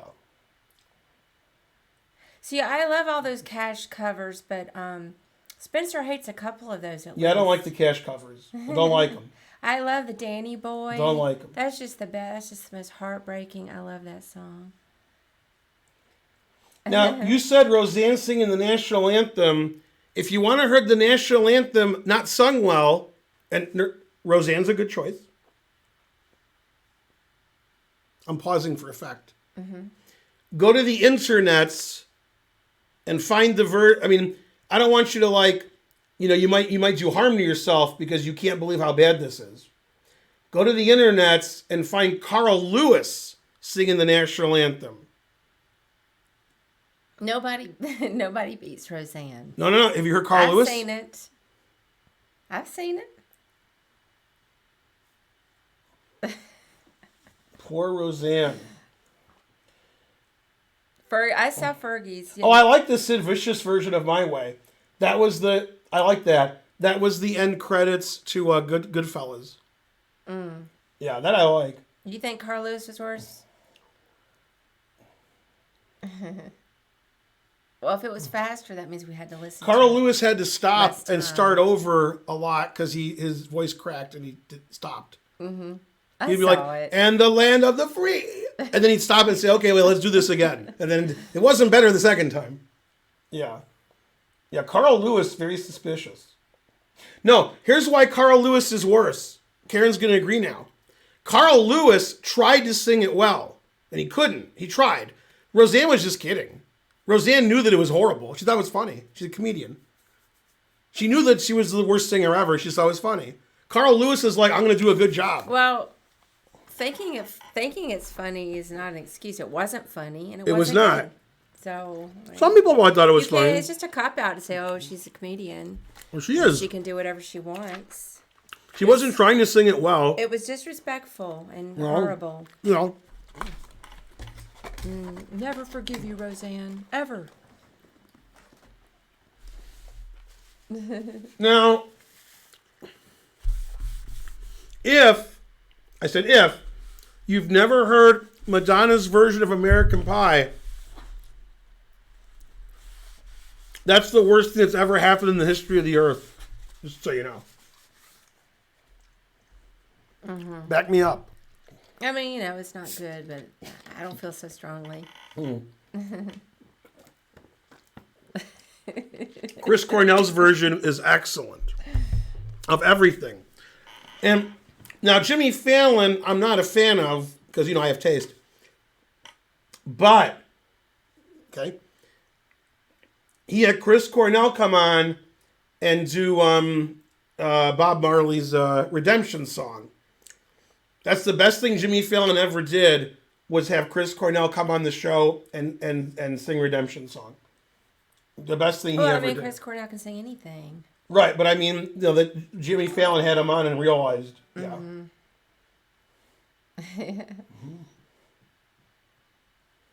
Yeah, I don't like the version he does with his daughter, and then they sing it. They sing it in a higher key, a different key. Daughter can't sing. Never more, less subscribed. Good. To accommodate. Yeah. That's what Karen thinks. What? Whitney Houston's national anthem. Oh yeah, it's definitely the best. It's definitely the best. They recently CNN did a documentary about the history of the national anthem. Of course, that was the centerpiece. That's the best one ever. Anthems are dumb. Yes. Yeah. That's correct. Starships, We Built This City is terrible. That's correct. Yeah. The best cover is when Peter Griffin covers anything, like a rock lobster, and the lobster has a turban on. I've seen it. All right. Now, let's get back to this. This German guy with white, he's not all smiles and sunshine, as you're going to see. Right? This guy takes his opponent out back. I mean, he really... Now white's winning, and white needs to draw to win the match. So, I mean, game's over anyway. Notice this pawn, see this pawn? Mm-hmm. It's defended twice, and it's attacked twice. Right? Mm-hmm. So this guy's like, yeah, whatever. Take the pawn, I don't care. He's playing super aggressive. And his opponent's like, okay, whatever. Okay, now Karen, with all the rules that I have, which is many, which one applies here? Let's see. We could have a never play F3. Which one applies here? That applies. Never play F3, right? Don't play that. Yeah. Let me see. One of your rules. Mm-hmm. Always. Sack the exchange. Okay. That's one of them. Not here. Because you can't. Right. I can't think of it. Always retreat. Oh, always retreat. Oh, I'm never going to. Even telling her always retreat, it's still hard for her to find the right move. Oh, I'm going to find it. To find it, it's always retreat. Oh. It's white's move. Okay. It's the best move. The engine says this move is 13.5 for white, and the second best move is +3. And the third best move is equal. Always retreat. See, that's why I like this guy, is when he's winning, he doesn't win in a boring way that I would. He wins in the most forceful, aggressive, shocking, kick your ass way. I like that. Bishop F1, that is a retreat. Yeah. Yeah, I don't know. Ready? I mean, you can trade the knight or the rook. I don't know which one. Ready? Yeah.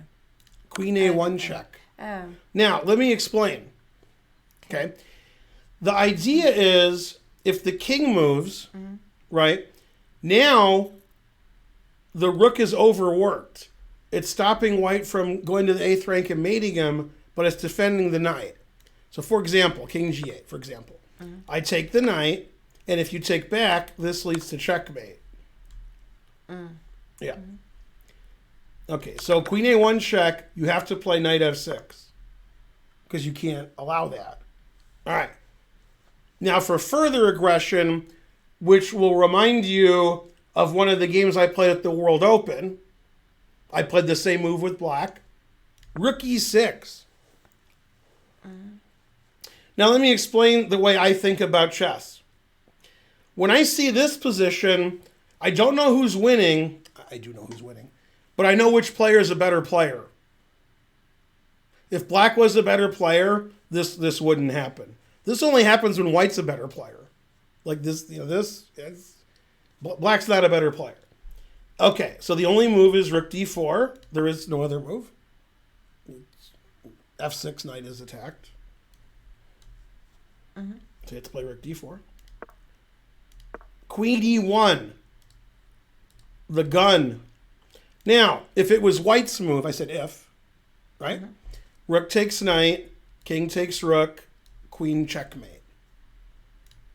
You see So you couldn't go... Who couldn't? No, I'm asking a question. You couldn't go king F8? You could. Oh. Okay, duh. I forgot about the queen. That's the worst position I've ever seen ever. Yeah. Right? All right, queen F1's the engine move. Okay. Okay, so rook d4, he plays here. So it looks like John Travolta. Yeah, it looks like. It looks like rook takes and queen here's the threat. Because, it is. So black played rook takes b6, sacking the exchange. Always sack the exchange. And now the rook defends the knight. So rook takes knight, I play rook takes. Whoops, sorry. Okay. So he took with a pawn.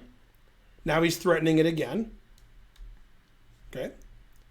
So he played queen a8 check, b7, queen b8. So when he played check, sort of like white played check, he knew the queen would block the b pawn and stop the mate. Now again, every move wins. White's up in exchange. White has the pass pawn in the 7th rank. But the reason I like it is white plays the most brutal, white just wins the fastest, craziest attacking way instead of just boring like I would win. if I was white here, I'd play the most boring move in chess history. But he played he played rook takes f7 check. God damn. So you have to take it, check, and then he resigned. So you have to play king f8 or king g8. Doesn't matter. And then queen e6. Man, the truth hurts. Yeah. So that was like, I mean, the guy with white needed a draw to win the match. And starting in this position, he played like he needed to win. Like, I gotta win now. You know, he didn't just win in a boring or, offer a draw for a position of strength. He just, like, blasted the guy away. That guy's pretty good. Pretty good. Yeah. He was hungry. He was hungry for a sandwich. Yeah. Okay, now, the next two games are from American players. They're the whole game. And the last game that's the pièce de résistance. Mwah! Formidable. This is the Sam Sevian game, and he didn't have breakfast. He wrote a blog. He went to the buffet, and they only had two things.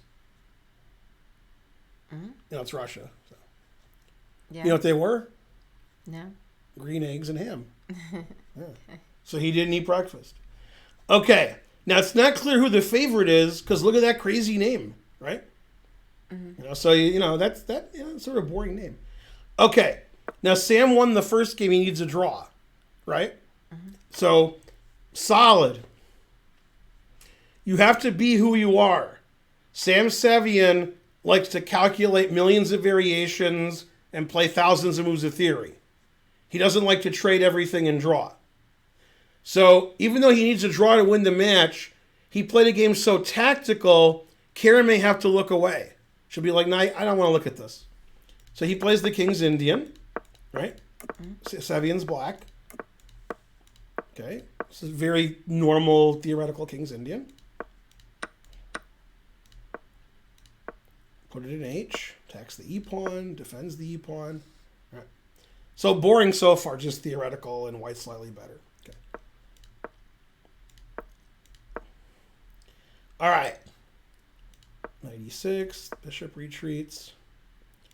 Now he plays knight g5, attacking the E-pawn and the H-pawn. Right? Okay. So he plays E5, confusing the audience. Notice the bishop's on this B pawn now.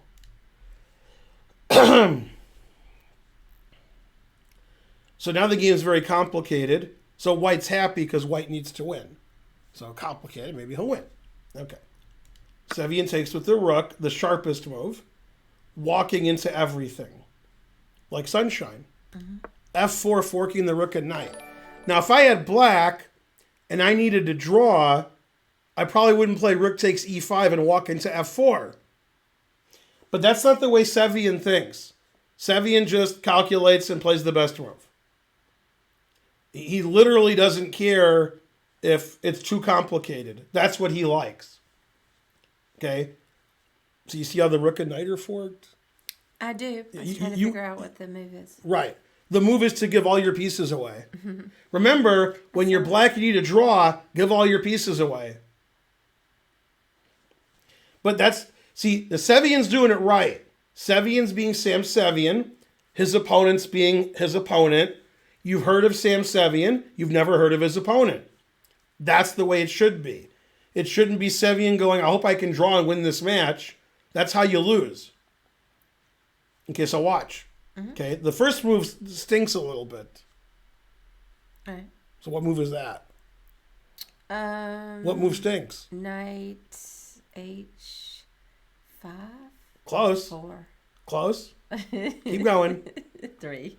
Knight and H3. Yeah. I knew it was one of those. Okay, so now it's check. So he takes it, right? Yeah. Now you can't take the bishop because your rook's hanging. Right. So what rule would black have to play here to follow my lead? Always. I'm gonna sack the exchange. Yeah. So this is pretty funny. This is the first position of the game I saw. Was this one. I didn't know how it happened, but then I looked later. And I'm like, okay, White's up in exchange, and black has a couple of pawns. I'm like, I don't know. And the computer just says black's winning. Two bishops, dark squares, weak pawn. King's not safe. This king is safe. White's just crushed. And man, does he get crushed. Yeah. He's just completely dead lost here. He can't do anything. The bishops are too good. Man. Yeah, White's pieces are no good. God damn. The White's pieces are just awful. Always play bishop f8. Good move. See the knight's pinned? The rook's good on a5 except for one thing. Yeah, if you take this, the obvious move, bam! Man, that's crazy, isn't it? Two bishops, what else? Yeah. So he plays b4. This is getting silly. And then black has two pieces for a rook and a better position. The engine says black is up 8 and white resigned. So this is an example of Sam won the first game and then he had good coaching and was told, beat the hell out of this guy the second game. You're better than him. And then he did. That's how you do it. And if you remember the last stream, I'm not saying you do, I was singing the praises of two American players. Let's see who can get it in the chat. I said they're better than their rating. And you guys made fun of me. You guys said, they're not better than their rating. Those guys are no good. We hate your stream. I'm not subbing anymore. And I hate you. And where's your wife? Zhang is correct. Nobody got the other one? You guys are the worst. Grishuk. Onishuk, right. Yeah. Yeah, I was singing the praises of Onishuk, and you guys are like, Onishuk's no good. Now Karen doesn't care about Onishuk's chess, but here's what she will care about. He does those things where you run, swim, and bike for hundreds of miles. Triathlon? That's hard to do, right? An ultra. Yeah, he does whatever the hardest thing is. Yeah. Who can do that? What chess player can do that? Nobody, that's who. But Onishuk does. So he's in good shape. Awesome. All right. Now, yesterday, I was like Onishuk this, and Jebediah that, and Ezekiel this, and you guys were like, Onishuk, he's no good. All right, that's why I saved the best for last. People love how his name sounds like Anus Shook. Well, that doesn't really sound like that. It Right. does, and last night you kept talking about how you were analyzing so deep. Tore it up. Well, I didn't want to tell you this because we're married, but Ona shook me all night long. That's what I'm saying. So, you know. It was like just one X5 Jupiter subscribe. accidental thing after another. Now, I want apologies in the chat when you see this game. When you see this game, you're going to be like, man, Onishuk's going to beat Carlson. I mean, he's not, but... Okay, Onishuk's playing 2280 FIDE, and the guy has a lot of names. Right? Now, Onishuk won the first game. And remember how he won the first game? Do you remember? Queen takes c5. Do you remember that? No. Onishuk ended the game by sacking his queen for a bishop. And then the guy resigned. It was really nice. You guys remember that? Trying to learn gifted a sub. Thank you.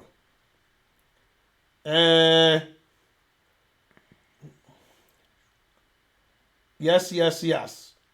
Okay.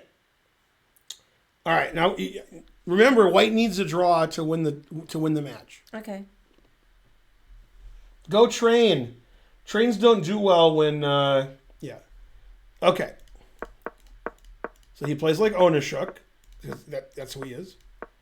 Okay. C5 is a super aggressive bad move, but he has to win the game. Okay. Takes. So he sacrifices a pawn. Now, if you don't want to sacrifice a pawn, you just play knight h4 here. And that pins to the bishop. This is actually a more common move. Right? And probably Onishuk knew this was the most common move. And he probably knew this like before the guy was born. And he's like, well, the guy won't know that. The guy's going to know knight h4. Okay. So the first thing he does is sacrifice a pawn when he needs to draw. 100 centijuice, thank you. Pinky Jim 77. Now, if you're under 18, you can't look at the end of the game. It's too graphic. All right. Knight c3. Pretty good. Castles. Pretty boring. Pawn 6. Okay. e4. Sacking another pawn because he wants to play e5. The guy's like, all right, I need to win this game. I'll be 2 pawns up. Knight d5. Confusing the audience. So white needs to draw, and he sacrifices both of his center pawns. Okay, now black made a very bad move. He should castle, and it's about equal. But he played d6.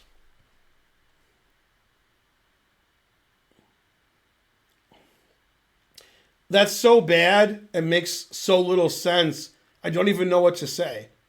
I mean, how does that move help black at all?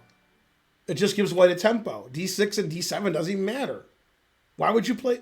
Probably d7 is better because the bishop on c6 is defended a little more. All right, so now the game's over. One mistake and it's over.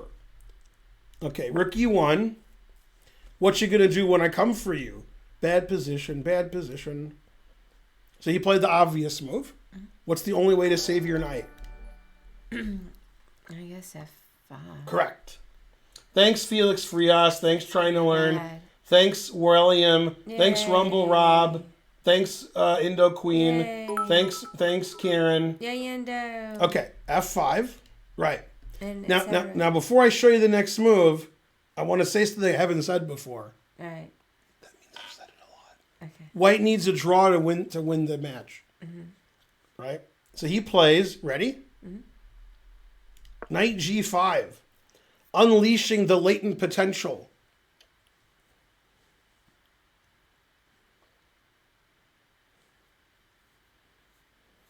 I don't know who's better here, but I know I don't want to have black. Black's position looks very suspicious. And the engine says white's winning. 400 centijuice. Hooray! Okay, according to the engine, this is best play. It didn't happen, but this is what. Actually, it did happen. I apologize. It did happen. Never mind. Okay, he played here. That's the best move. Onishuk played here. That's the best move. The guy played fe4. That's the best move. Rook e4 is the best move. King f8 is the best move. All the moves are perfect. Bishop g5 is the best move. Queen g5 is the best move. Now, I haven't said this before, but white needs a draw to win the match, and every move he sacrifices everything. Every move he's like, here's a pawn, here's another pawn, here's a piece. Whatever. Queen f3 check. What would you do with black? Thanks, Bishop takes. Thanks, Trying to Learn. Thanks, Trying to Learn. Darn, Thanks. I guess. Yep. King g8. That's right. Nothing else to do. That's it, right? Now, white has a lot of tempting moves. There's only one way to know what Onishuk did. Tell me what the number one engine move is. h4. Yeah. Remember, always play the number one engine move. Now, you may think, but Ben, doesn't he hang the knight?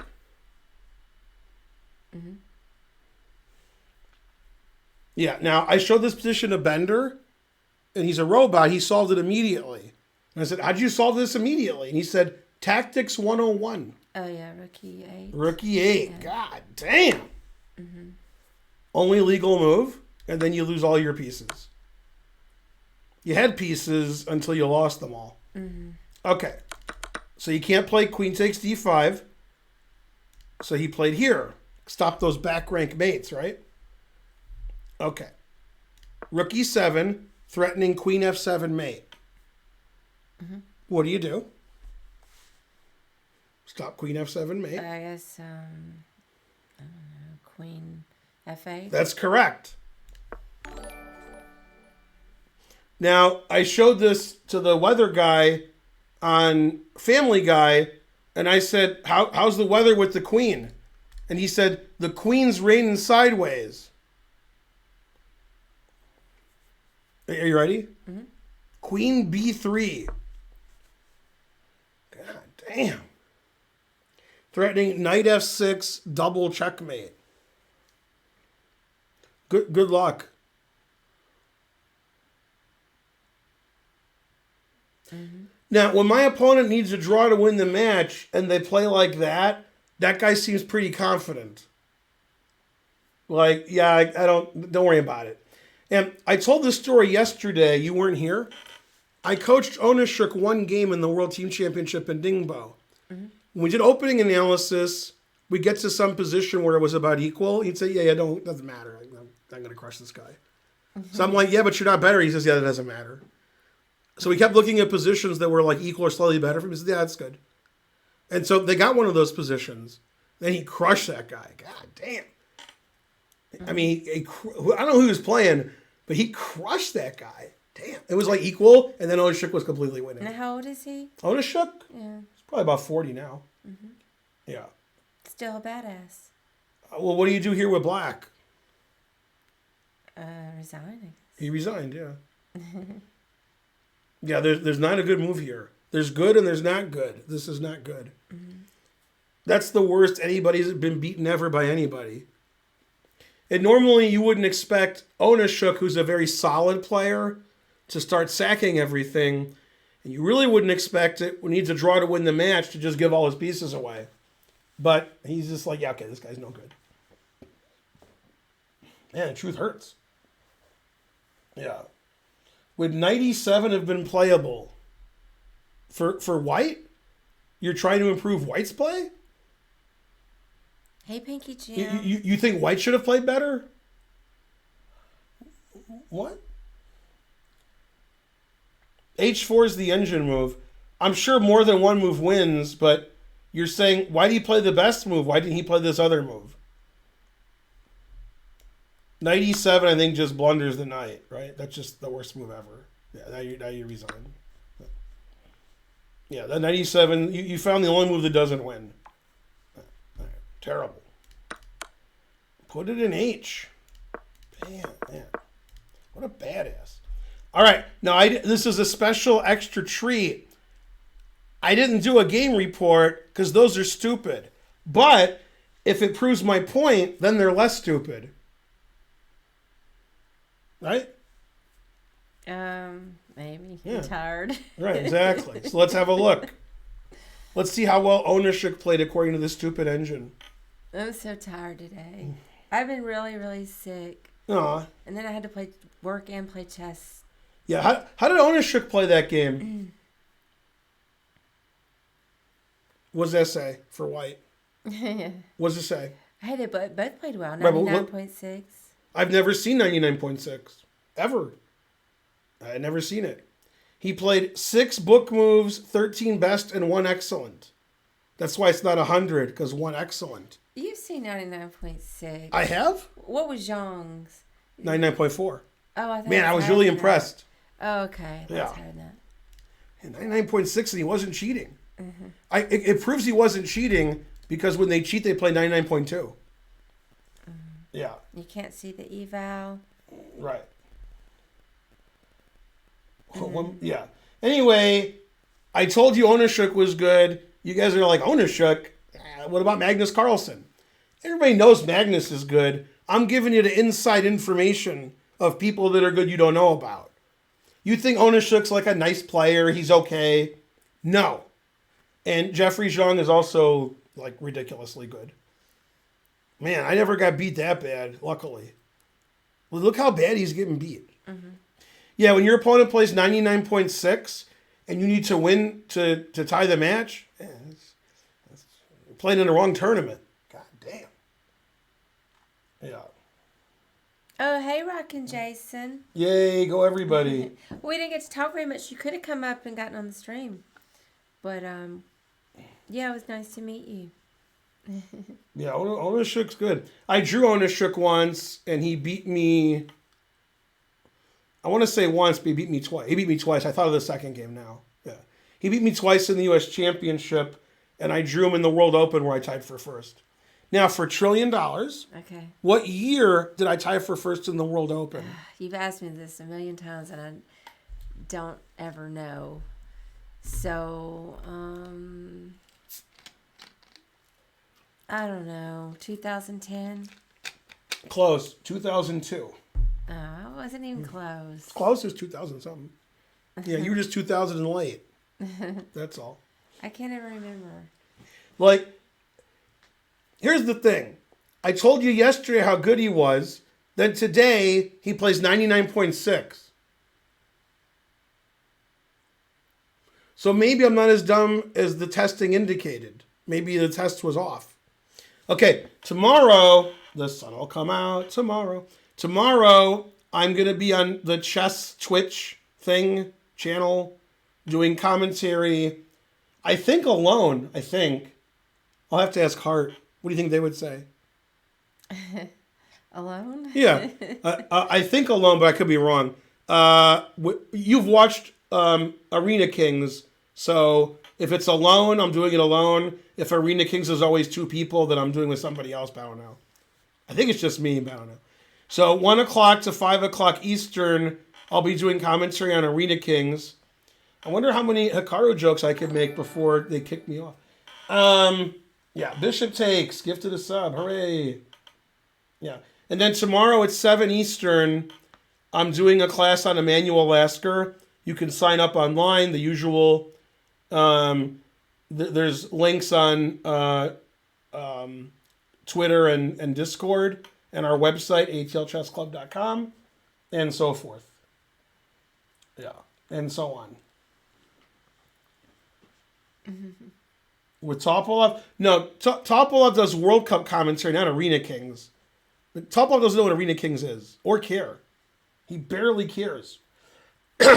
Also, Topolov's pretty upset now because of the game that he lost in 1999 to Kasparov, because he sees how Kasparov plays now, and he's furious, right? Aw, you guys just let the guy be old. Now, come on. Man, harsh. Just let him be old. There's no shame in being old.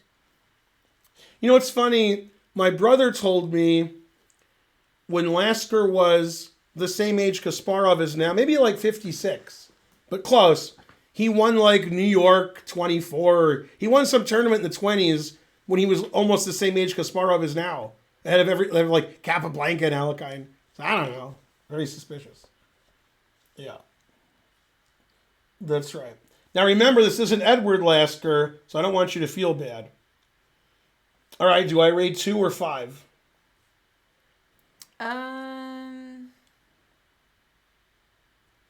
2. Agreed. Can Ben beat Kasparov now? Look how he spells Kasparov. Kasparov. I don't know. Kasparov, I would crush him. Kasparov, maybe not. But Kasparov. There's actually another Kasparov who's a GM. Sergei Kasparov? Kasparov. He's like 25-20. Okay. I probably can't even beat him. Sorry, it's harsh. There's another Kasparov who's a GM. Right? Can't beat anybody. All right, so I'm going to raid somebody. I'm just trying to beat the unrated at the Tuesday night. The Kasparov C Raid D7. Yeah, probably. Kasparov was good. That's why I hate seeing him play now. Because then you don't realize how good he was because you see him now. Terrible. Yeah. That's good that I'm rating this person because we're doing commentary at least 5 times together this month. Mm-hmm. See, is that the right person? Yeah. All right. See you guys tomorrow. Bye. Bye.